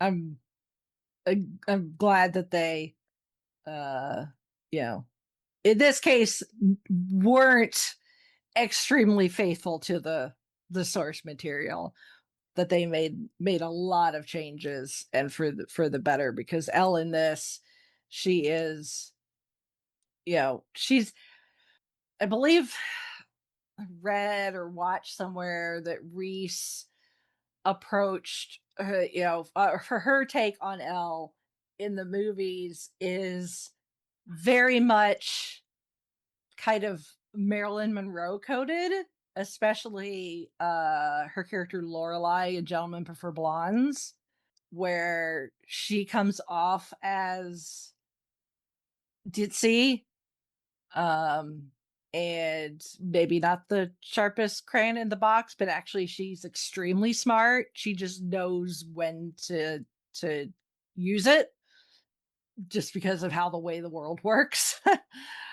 um and but generally Elle is a decent person. It's just she's not experienced enough of the world to realize kind of just how much the world can suck sometimes. She's been living in this bubble where she's good looking, she's smart enough for the program she's in. She's got a 4.0 in the degree program she's in at college. It's fashion merchandising, but still, I mean, even then, a 4.0 at a college level, that's still impressive. And we also see that she has the aptitude for moving on to something a bit more academic, I guess, with applying to law school. I mean, she gets a 179 on her LSATs. A perfect score is 180. She was 1 point off of a perfect score for the LSATs. So it's like, I think she might actually kind of be built for this thing that she's headed into, this idea, which is why, when she gets there and, decides to really dig in and take things seriously. At first, it's to show Warner that, what he thinks of her is not is not the be all to end all of who she is. So when she's like, I'll show you how, valuable Elle Woods can be, it's an FU to Warner. But in the process, she realizes that she actually really likes what she's doing. And that's what makes her so brilliant is, because she enjoys it, she's not having to fight it. It's a lot easier to, when you take on a task, a subject matter or something, you throw yourself into something, if you enjoy it, then the hard work is worth it because you're enjoying yourself. Is it always sunshine and rainbows? No. But she enjoys it well enough that she's willing to put in the work. And that's what makes her so brilliant. And what makes the people around her realize that they underestimated her. Some get there faster than others. Some, I think, were kind of neutral to begin with. I think David was fairly neutral even before, she made him look really good in front of those other girls. Enid obviously had, I think, a bit of a chip on her shoulder from her experience with kind of the girls that at least look and sound like Elle, probably from, high school. My guess is Enid was probably looked down upon by the cheerleaders at her high school, would be my guess. And that's why she, is so frosty to Elle, even though Elle never actually did or said anything mean to her. I think she's just got a big old blonde chip on her shoulder. The whole thing at the party with Enid telling Warner that she's going to petition the school to change next year, to change it from semester to ovester. According to Amanda, she actually did overhear somebody saying that when she was in law school herself. Wow. No, of course, Vivian is going to immediately dislike her, just even before she met her, just based off of whatever BS I'm sure Warner was telling her. And, Warner is clueless and a jackass. And so is Callahan. Callahan's a big old jackass too. So, oh yes. Oh, I will say I'm so glad that, yes, based on what Vivian saw, because she only saw Callahan put his hand on Elle's knee and didn't see what happened after. Yeah, I could see why she drew that conclusion. Right. I like the fact that, like, the next day when Emmett tells her what happened, that she immediately believes Emmett. Yeah. Yes. And she knows how bad she effed up. Screwed up. Yeah. Yeah. Right. Like, yeah, she could have easily been all like, well, yeah, of course you would believe what Elle says because she, because she's pretty, but instead, Vivian is immediate like, why did I do that? Why did I throw a fellow girl under the bus like that? Exactly. Yes. So, in the musical, both Emmett and Vivian see Callahan grab Elle, forcefully kiss her, and see Elle smack him in the face. Okay. So there's no question there that his advances were unwanted. And Yes. Elle's got witnesses so that when they show up in court, she's got their support wholeheartedly because they saw exactly what happened, which is good. So, but I do like that they didn't drag that out, that immediately Vivian was all like, ugh, I've screwed up big time. How do I make this right? Yeah, exactly. So and will Elle want my help and believe me, considering how many times I've been an ass to her and said one thing and did completely another to sabotage her. Yeah. Well, in the musical, it's actually Vivian is the one that convinces Elle to not leave and to stay and show instead of everyone, her professor. Yeah, instead of her professor. So and that professor played by Holland Manners. Oh, she's an incredible actress. Yeah. I mean the cast the cast is awesome. You've got some well-established actors, with like Holland Taylor, Victor Garber, no spring chicken, no newbie by any means. Reese, this was like her first like big hit. As far as box office concerned, she had been making a name for herself. I mean, both her and Selma Blair were in Cruel Intentions like 2 years before. Yep. So they knew each other, and but this was like Reese's first big hit. But she'd been making a name for herself. Selma was fairly established. Luke Wilson, of course, he and his brother. And the fact that at one point Emma's like, how do you think I would look as a blonde? And it's like, his brother is blonde. Yeah.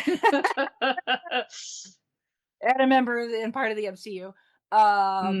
So, Jennifer Coolidge, I think at that point had just been kind of a character actress. Obviously, I think now, depending on who you talk to, the age of the person, she's Stifler's mom, of course, in American Pie. Yep. And then in this, she establishes herself more. Of course, she's moved more to the more mainstream after being on White Lotus, and doing Discover commercials. Yeah. The thing is, Jennifer Coolidge is one of those where like she's kind of like Marilyn Monroe herself, where she plays stupid characters. Yeah. But Jennifer herself is actually very smart. And I think Jennifer was also in Two Broke Girls with Kat, what's her name? Kat Dennings. Kat Dennings, yes. She may have been. I don't know. I don't remember. I didn't really watch that. My mom loved that show though when it was on. But of course, Paulette, big different name in the books, character, much smaller role. Much smaller role. So expanded upon in this, of course, with her with the UPS guy. Which if you've seen the musical, I saw the musical last year. I think it was last year. The local theater here did a run of it. So Chauncey and I went to go see it. And every time that the UPS guy had a scene, when he would come out onto the stage, they played like this sultry, like bow chicka bow bow type music. And he'd be walking, with whatever he was delivering. And he would just be doing this walk like yes, I'm a UPS guy, but I'm also a Chippendales dancer at night.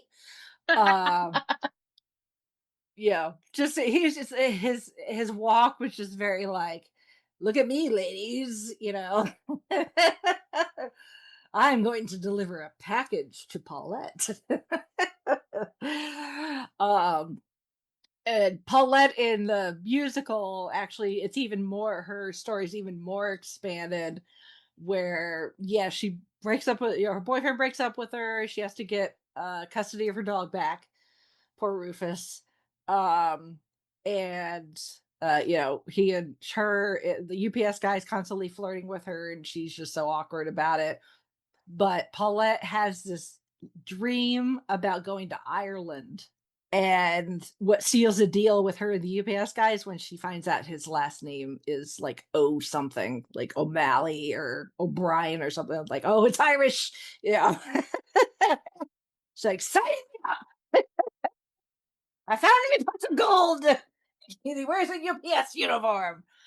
Um, so which is, it's cute. It's hilarious when we saw the musical. Is every time he came out, and then when he'd leave too, he'd take a long walk to where he needs to go to get backstage and doing the same thing, just the sexy walk.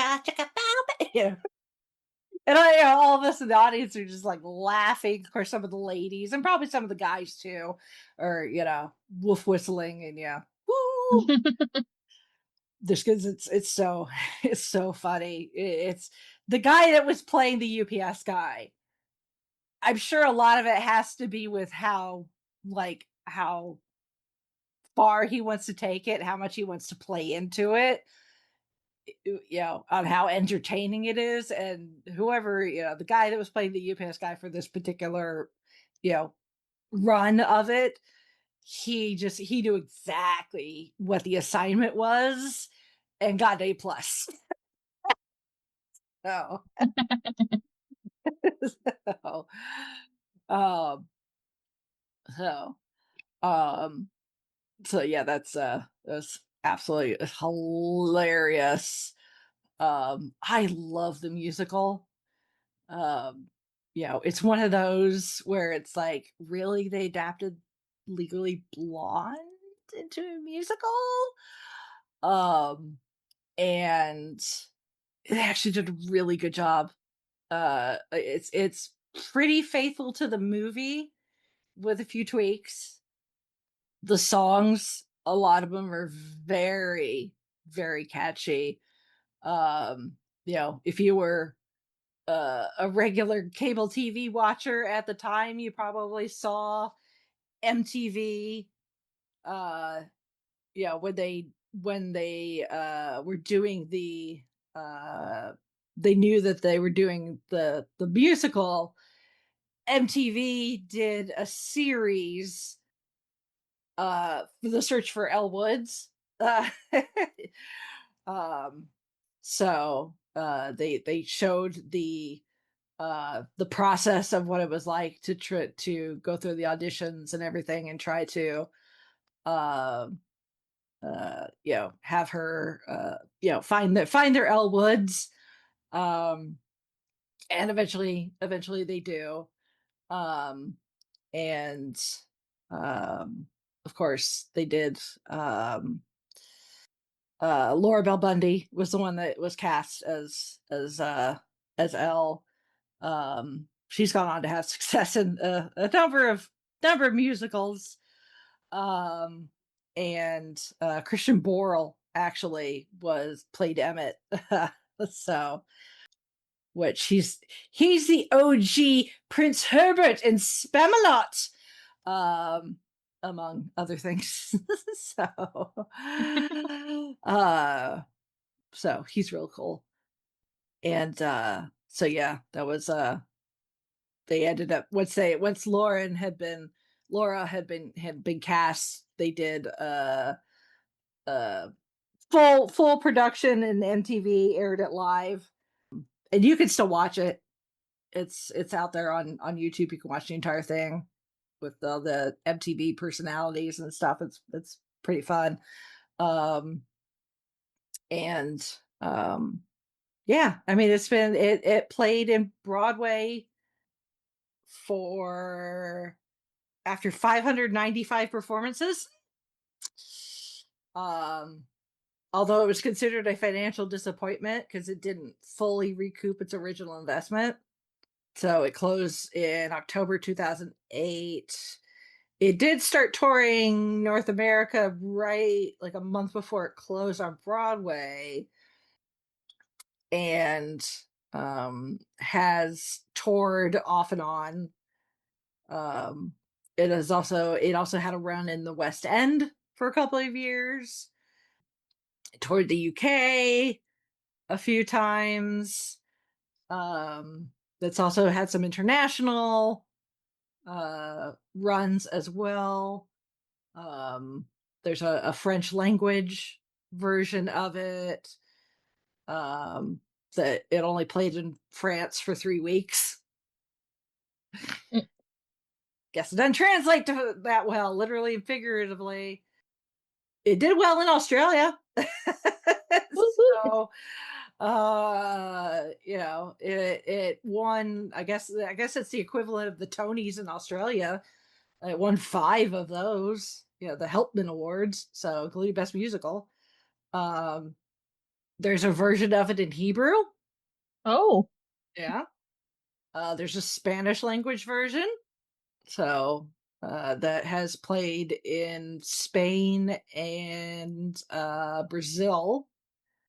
Cool. So, and I believe it is on tour right now, I believe, as well, because it's going to be in Bloomington at the theater on the IU campus either later, I think it's maybe early next year. So I believe it's part of the 26-27 season, and I think it's not coming until 2027. So maybe excited to see it again, though, because it's cool.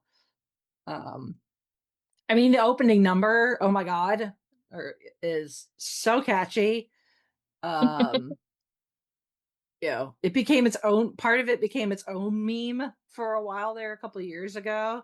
When they're at the shop and Elle's trying to find a dress, and the one gal at the shop is trying to pull one over, on Elle, and the manager comes in and she's like, Courtney, take your break, but like, I don't know if it was like what one of the touring productions or something, but one of the shows, the gal playing like the manager of the shop, just the way she said it just tickled people the right way.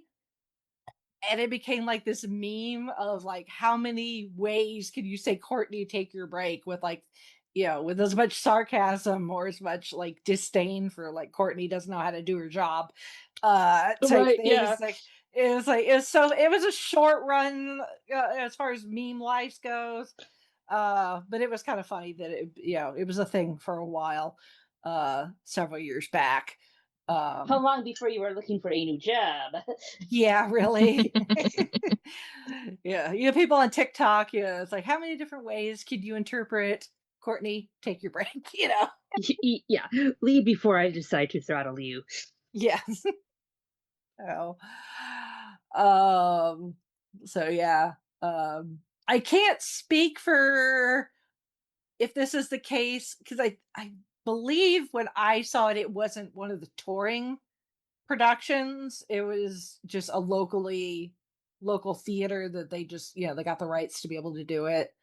And cast locally, local talent and the like, or at least regionally. Yeah. So I can't say for like the touring, like if they use a Chihuahua every time. I will say for the show that I saw, it was not a Chihuahua, it was a poodle. Cool. It was so cute. Yeah. It was a Chihuahua. And Bruiser's a good name for a poodle. Yeah, I mean, it still worked, and the poodle is still fun. Yep. I mean, the dogs don't get a lot of stage time anyway because they're unpredictable. Right, yeah. I do believe Rufus was still a big old bulldog, though. Okay. If I remember correctly. So Paulette's dog is still, not the dainty type of dog like Elle has. Very, very much a Paulette dog. Yeah. So yeah. I mean, the original musical I mean, I know Laura did get nominated for a Tony. She didn't win, but she did get nominated for a Tony. Um, so there's that. Of course, there's the sequel, Legally 2, Red, White, and Blonde. It came out 2 years later. Elle is now graduated law school, is working at a law firm. She's engaged to Emmett. They're planning their wedding. They're supposed to get married at in Boston at the Green Monster at Fenway. And in the process of planning her wedding, she realizes that she doesn't know where, speaking of Bruiser's mom is. And she ultimately discovers that Bruiser's mom is being held at a facility that does testing on animals for cosmetics. And so she makes it her mission to make animal testing illegal, which even in real life, that's still a problem, unfortunately. It's not as common, but there's still places, mostly outside of the United States, I believe, but there are still companies that still use animals for testing for things like cosmetics and stuff. It's awful. Beagles especially seem to be the breed of choice for that sort of thing, which is, I mean, it's awful for all dogs, but there's some specific rescues out there just to try to free those beagles from those testing facilities. So Elle's wedding planning goes on hold while she goes to Washington D.C. to try to to make animal testing illegal in the very Elle Woods way. Capital Barbie. I have that Barbie doll. She gets referred to as Barbie in the first movie when she first shows up. She does. Yep. But for the second movie, they actually did create an Elle Woods Barbie doll with the pink Jackie O tweed inspired outfit. And I have that Barbie doll. I'm not sure exactly where she is, but she's around here somewhere. I do have her. Still in the box. She's not.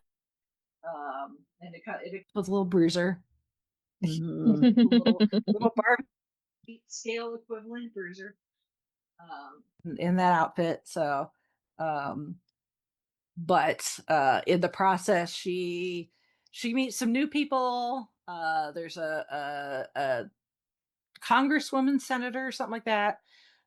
I can never keep those titles straight. Victoria Rudd, played by Sally Field, that's supposed to be Elle's mentor. Turns out she's the bad guy. Of course. She's too busy. Yeah, she's saying everything right to Elle's face. Behind the scenes, she's playing politics, as it were, and doing everything to sabotage what she was telling Elle to do. Yeah, as best as she can without it getting too obvious. But of course, Elle is not going to take that. Sitting down and calls in reinforcements. She stayed at the hotel she's staying at. Bob Newhart is the concierge / doorman, which is hilarious. He ends up getting roped into it. So there's some other it's a recognizable face, of course. You got Bob Newhart. Of course, you got Luke Wilson back as Emmett. You got Jennifer Coolidge back as Paulette. And the UPS guy. He never gets a name. Who's just thinking that? He's just the UPS guy. The actor's name is Bruce. But he's just the UPS guy. You've got some of Victoria's staff that are trying to do Victoria's work and also supposed to be supporting Elle at the same time, but of course they're very reluctant. They make assumptions about her, very much like her Harvard classmates did, and she's got to show them, that she's more than just blonde hair and really pink clothing. So You've got future Academy Award winner Regina King. Nice. Playing Grace, who's kind of Victoria's kind of chief of staff. You've got Bruce McGill, who is kind of a character actor in himself.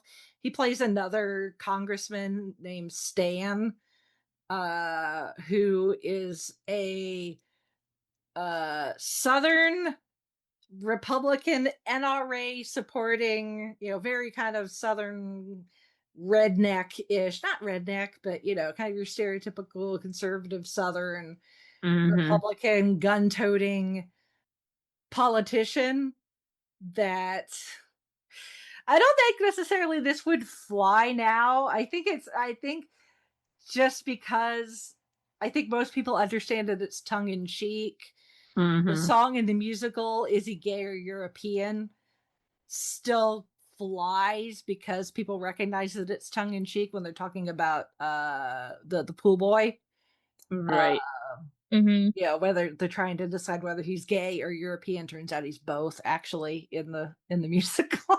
He's gay and European. He's still got a boyfriend, and he's the one who outs him and proves that there's no way he and the Brooke were having an affair. But in the sequel's case, inadvertently,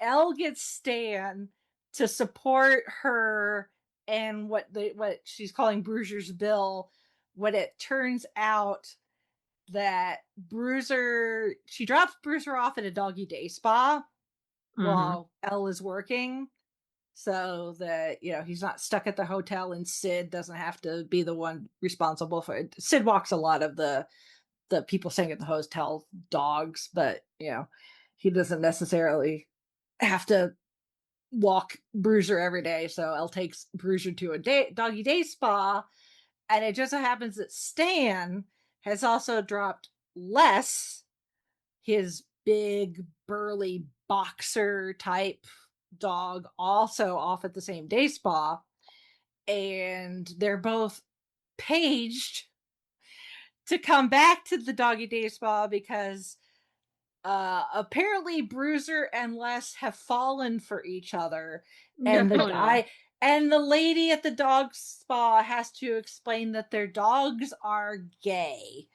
And that makes Stan come out of his, I guess, conservative shell. As it's like, oh, my dog is gay. I have an LGBTQ child, even if they're dogs.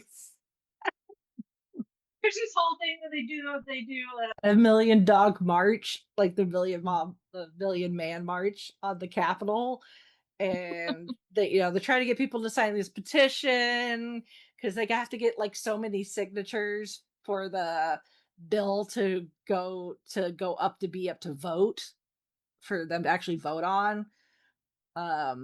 It's all this bureaucratic red tape that unfortunately is just built into the system. But they have like a big like the Delta News, like across the country, get called in as ground support. So it's wild. But the whole thing with like, your dogs are gay, I don't know if that necessarily would go over as well now. Mostly just because the idea of being gay, it doesn't really exist in the animal kingdom. They don't label like that. They just, they do what they do because they're animals. They just do what comes naturally to them. So, but it is funny. It's a funny scene because Bruiser is wearing a skirt and Stan is all like, oh, that dog wearing a skirt. And Elle's like, no, he's wearing a skirt. Boys wear skirts. And Les, turns out Les is short for Leslie. So Stan's big old burly dog kind of has a girly name. And then afterwards, when the two dogs are kind of hanging out with each other, just blissfully in love, and Elle's like, I should have known. Most dogs like to chew shoes. Bruiser just like to wear mine. Yeah. It's a whole, it's a thing. But eventually, of course, as it does with Elle, you know, she gets her moment to speak in front of people, and once again it comes down to hair, just like with the perm in the first movie. It all comes down to hair care. Um, and you know, the bill gets all the signatures it needs. Victoria, once it's found out what she's doing, there's a little blackmail involved on Grace's part. It forces Victoria to cow to, you know, throw her support behind Elle properly. And the bill goes to, you know, out, it gets all the signatures it needs to get put to a vote. It votes to pass the bill. It makes, you know, animal testing illegal. Bruiser's mom gets released from the facility along with all the other animals, dogs, cats, ducks, all sorts of animals. Funnily enough, the guy that plays like the scientist that carries Bruiser's mom out of the facility is, I'm blanking on his name now at the moment. He is the same guy who was in the second season of Agent Carter. I've got his autograph. Cool. So there's also a blink and you miss it appearance by Octavia, a future Academy Award winner, I believe. Octavia Spencer as well as a security guard. Cool. So keep an eye out for her too. And Bruiser's mom actually gets to go to Bob Newhart's character, so he has his own dog to walk now. Nice. And instead of getting married at Fenway, Elle and Emmett get married there in Washington D.C. Emmett's all like, you know, I bring the wedding. Yeah, this is more important. I'm bringing the wedding to you. First step, get the groom to Washington D.C. There you go. It's funny. There's a couple of scenes towards the end where, like, when Bruiser and his mom are reunited, and Elle and Emmett are like sitting on the grass. They're like in a grassy park or something. They're sitting on the ground, and Bruiser and Bruiser's mom are playing on like this hill, and Elle and Emmett are sitting behind it. And that's because that was filmed late into the filming of the movie, and at that point Reese was pregnant. Oh, so they had to cover up the baby bump. So they had to cover up the baby bump, but you could tell in her face it's just a little fuller than in other parts of the movie. So, but if you're like, that's in a weird shot, like, why are they sitting behind like that mound? So if the dogs are, it's like, because they needed a way to hide the baby bump, and it's like, hey, put the dogs front and center. People look at the dogs, they won't care, and they're kind of right. So yeah, I mean, they're cute doggos. Yeah, I mean, it is cute. I mean, the movie is cute. Yeah, it did not do nearly as well as the first movie. Reese in general does not do sequels. Right. Probably this is why. Right. And then 9 times out of 10, the sequels don't do as good as the first movie. You do have some exceptions to that rule. Yes. But in general. Yeah. But, I mean, it has I think those that are kind of fans of just the franchise as a whole, I think, enjoy it for what it is. I think it's cute. You know, the whole idea, you know, of protecting animals and stuff, you know, is as an animal lover, especially dog person. Yep, exactly. You know, near and dear to my heart. You know, it's just too bad Chrissy's not here, because actually part of the sequel were filmed in Salt Lake City. Oh, neat. They used offices at the Delta Center and the Utah State Capitol as some of the filming locations. So, which was pretty cool. And I mean, at the end of the movie, they did leave it open for a third, with the idea of Elle maybe running for president.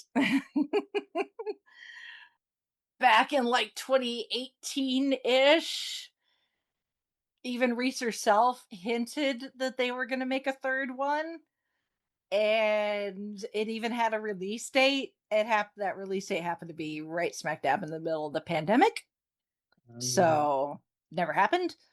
And now we've got the prequel series on Amazon Prime. There's a direct-to-video like spin-off sequel with it's supposed to be Elle's cousins.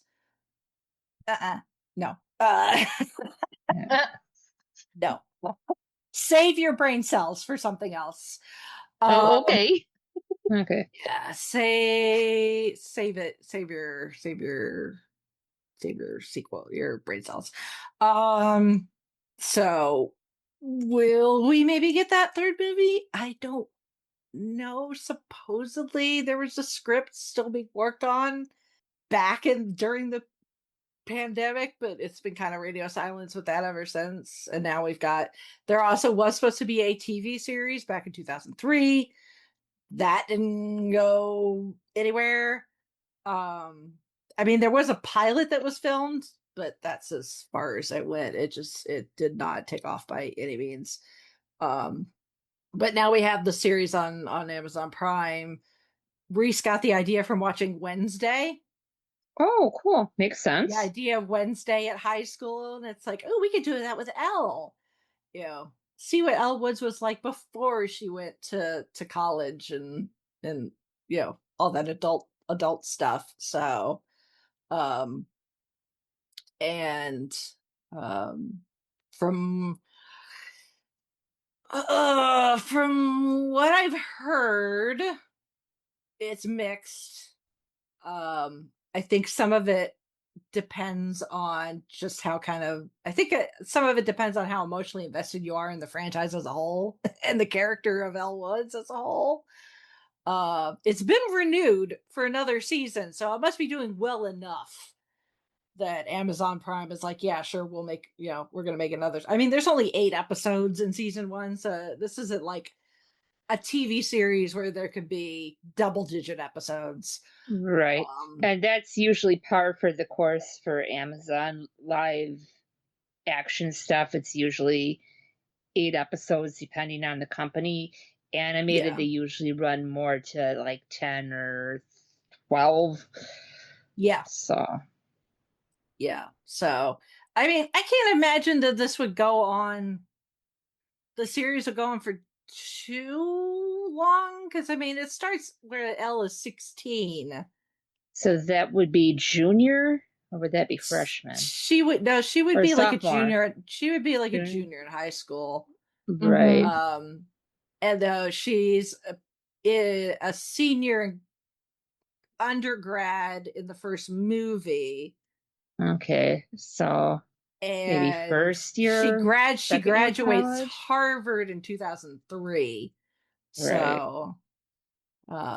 So they would have a lot, assuming that at CULA the fashion merchandising program is still a 4-year degree.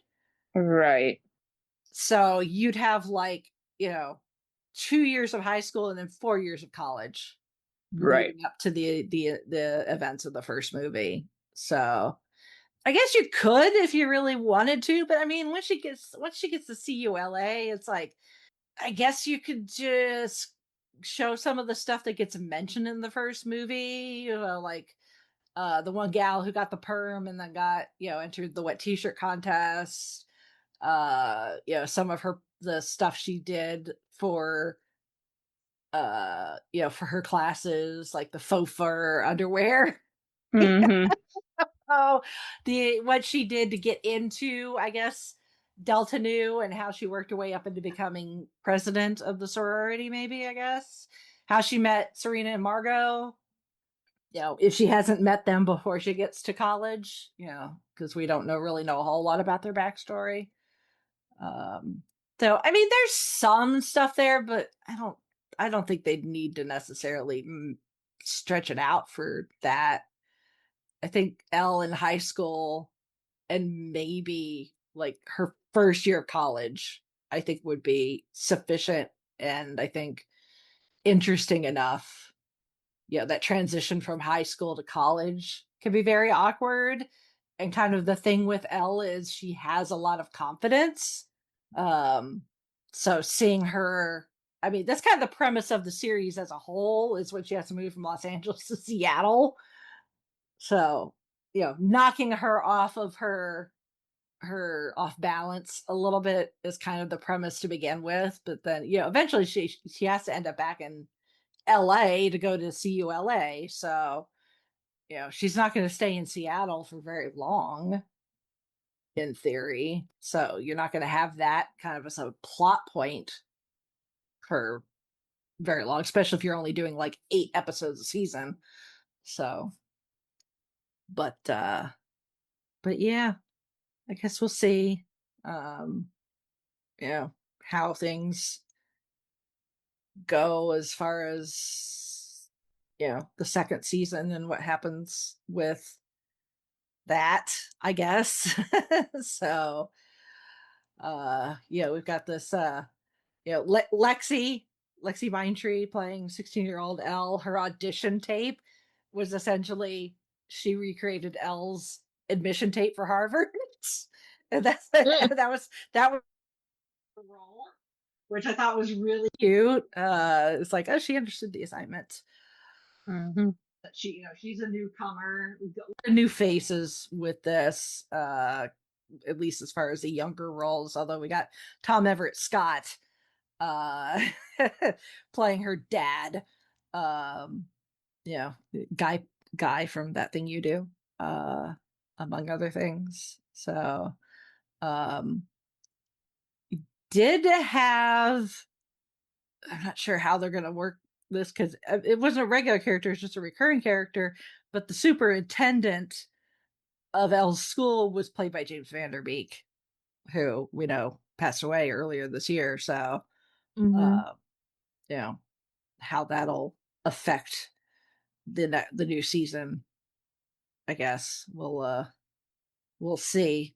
Although I guess they've already filmed it, so maybe, I guess, if there's a third season, that may factor into it. I don't know, but yeah, that's Elle Woods and Legally Blonde. Mm-hmm. I love that. I love the first movie. I even like the second one. It's ridiculous as it is. Mm-hmm. For the second one, I think it's quite fun. They're enjoyable romps. You don't have to. It's not to be taken seriously. No, but they're a good, pick me up. I need to take my mind off things types of movies. Mm-hmm. Yeah. It's very much like it's one of those movies. It's very quotable. Both of them, actually. I mean, we just had the 4th of July, and Jennifer Coolidge's voice. Blue. Yep. Well, no, Jennifer Coolidge's voice was all over the place. Oh, that's right. The yes. clip, like, oh my God, you look like the 4th of July. Makes me want a hot dog real bad. Yes. So yeah, that's from the second movie. So yeah, chat, if you get a chance to see the musical. It's fun, it's catchy, it's funny, especially when you get a cast that understands the assignment, as far as their roles are concerned. So, definitely one of those musicals that's going to get added to the leg eventually, as soon as I figure out how I want to, I want the design to go.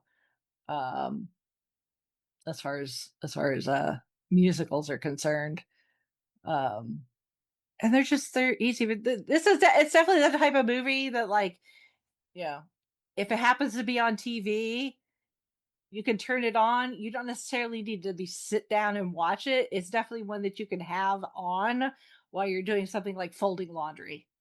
or doing the dishes, unloading and loading the dishwasher. It's fun background noise. And like I said, very quotable. The costumes are fun. If I could wear high heels, I would totally like dress up as one of many, pick an Elle Woods outfit. I just can't wear. I can't do the high heels anymore. Yeah. So Yeah. I could never do the high heels, but I could probably pull off one of Elle's outfits. Me of like 20 years ago, I could, but not anymore. So yeah, I have to do Elle after her breakup with Warner. Yeah. Bathrobe and fuzzy slippers and a box of chocolates. Yeah. And I don't think if we said it, but Warner deserved what he got at the end of the first. Oh my God! At the end of the first movie.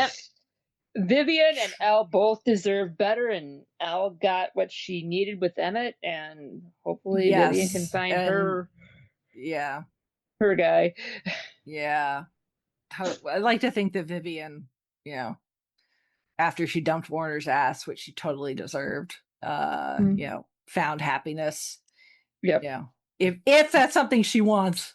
Yeah. Right. Obviously. Oh, and I loved at the end where they kind of gave, Viv and Elle became best friends, and I'm just like, darn tootin' they did.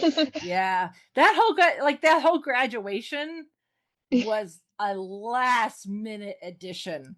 Oh wow. Because they didn't really have a good though.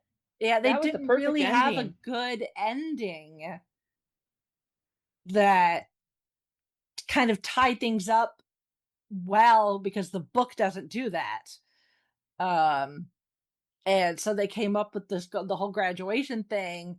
Reese had already moved on and was filming something. She was overseas filming and had dyed her hair for this next role. So she has to wear a wig for the whole graduation thing. That's not even her hair. And that's not even Reese. Oh, wow. I couldn't even tell. Yeah, that's not Reese at the beginning either, during the opening montage, where you just see Elle's hands and stuff getting ready for her date with Warner, get ready to go shopping for her date with Warner, and she's brushing her hair. That's not Reese. That's a stand-in because the Reese wasn't available. So for that as well. So there's not Reese, so not Reese's hair at the beginning, and Reese, but still not Reese's hair at the end. Full circle. Yeah. And the ending of the second movie ends similarly, with the stopping still on certain characters and putting a little text about what's going to happen, what happens to them in the future. So yeah, that's how you find out that we see that. Yeah, that's how you find out that the Bob Newhart's character, now has his own dog to walk, Bruiser's mom. So other things. So it's adorable. So yeah. Snaps for Elle. Anything else? Not that I can think of. Well, if any of our listeners want to give their input on Legally Blonde, the movies, the book, the musical, any of that fun stuff, you can email us, fiveshfangirls@gmail.com. You can also go to our website, which is thefiveshfangirls.com, where you can find all the links to connect to all of our podcast-related social media accounts and our individual ones as well, along with links on ways to financially support us if you so wish. Always appreciated, never expected. You can also rate and review us. That's an easy way to support us that costs nothing money-wise, just a few minutes of your time. Go give us a rating and a review on whatever platform you listen to podcasts. It does not matter. The algorithm just likes attention. And also links to the book club. So you can go join in all the fun over on Goodreads.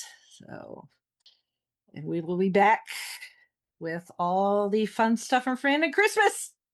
Yahoo!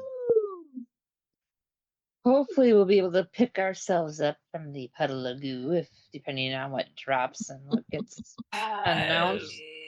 I mean, can't guarantee nothing. Right. That's why I said hopefully. Like the only thing I haven't even looked at the schedule to see like what is like what's on the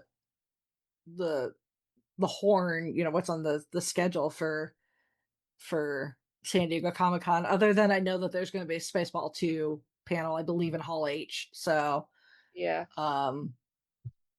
But other than that, I don't really know a whole lot else about what might be on the schedule. So not that it matters, because usually I'm out doing my own thing and I'm just checking social media for like trailers and stuff that get dropped. Right.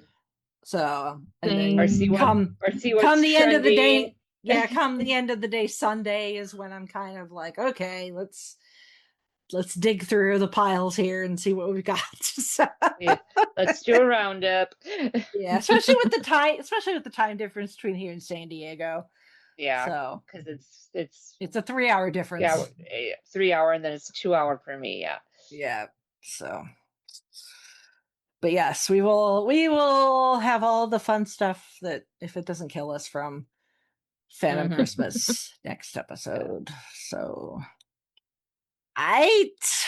Well, with that, we shall sign off for this week. This is Brittany Bango saying goodnight. This is Sally from Wisconsin saying good evening. And this is Rachel in Indianapolis, Indiana. Oh, Warner, do you remember when we spent those 4 amazing hours in the hot tub together after winter formal? Well, this is so much better than that. That's it.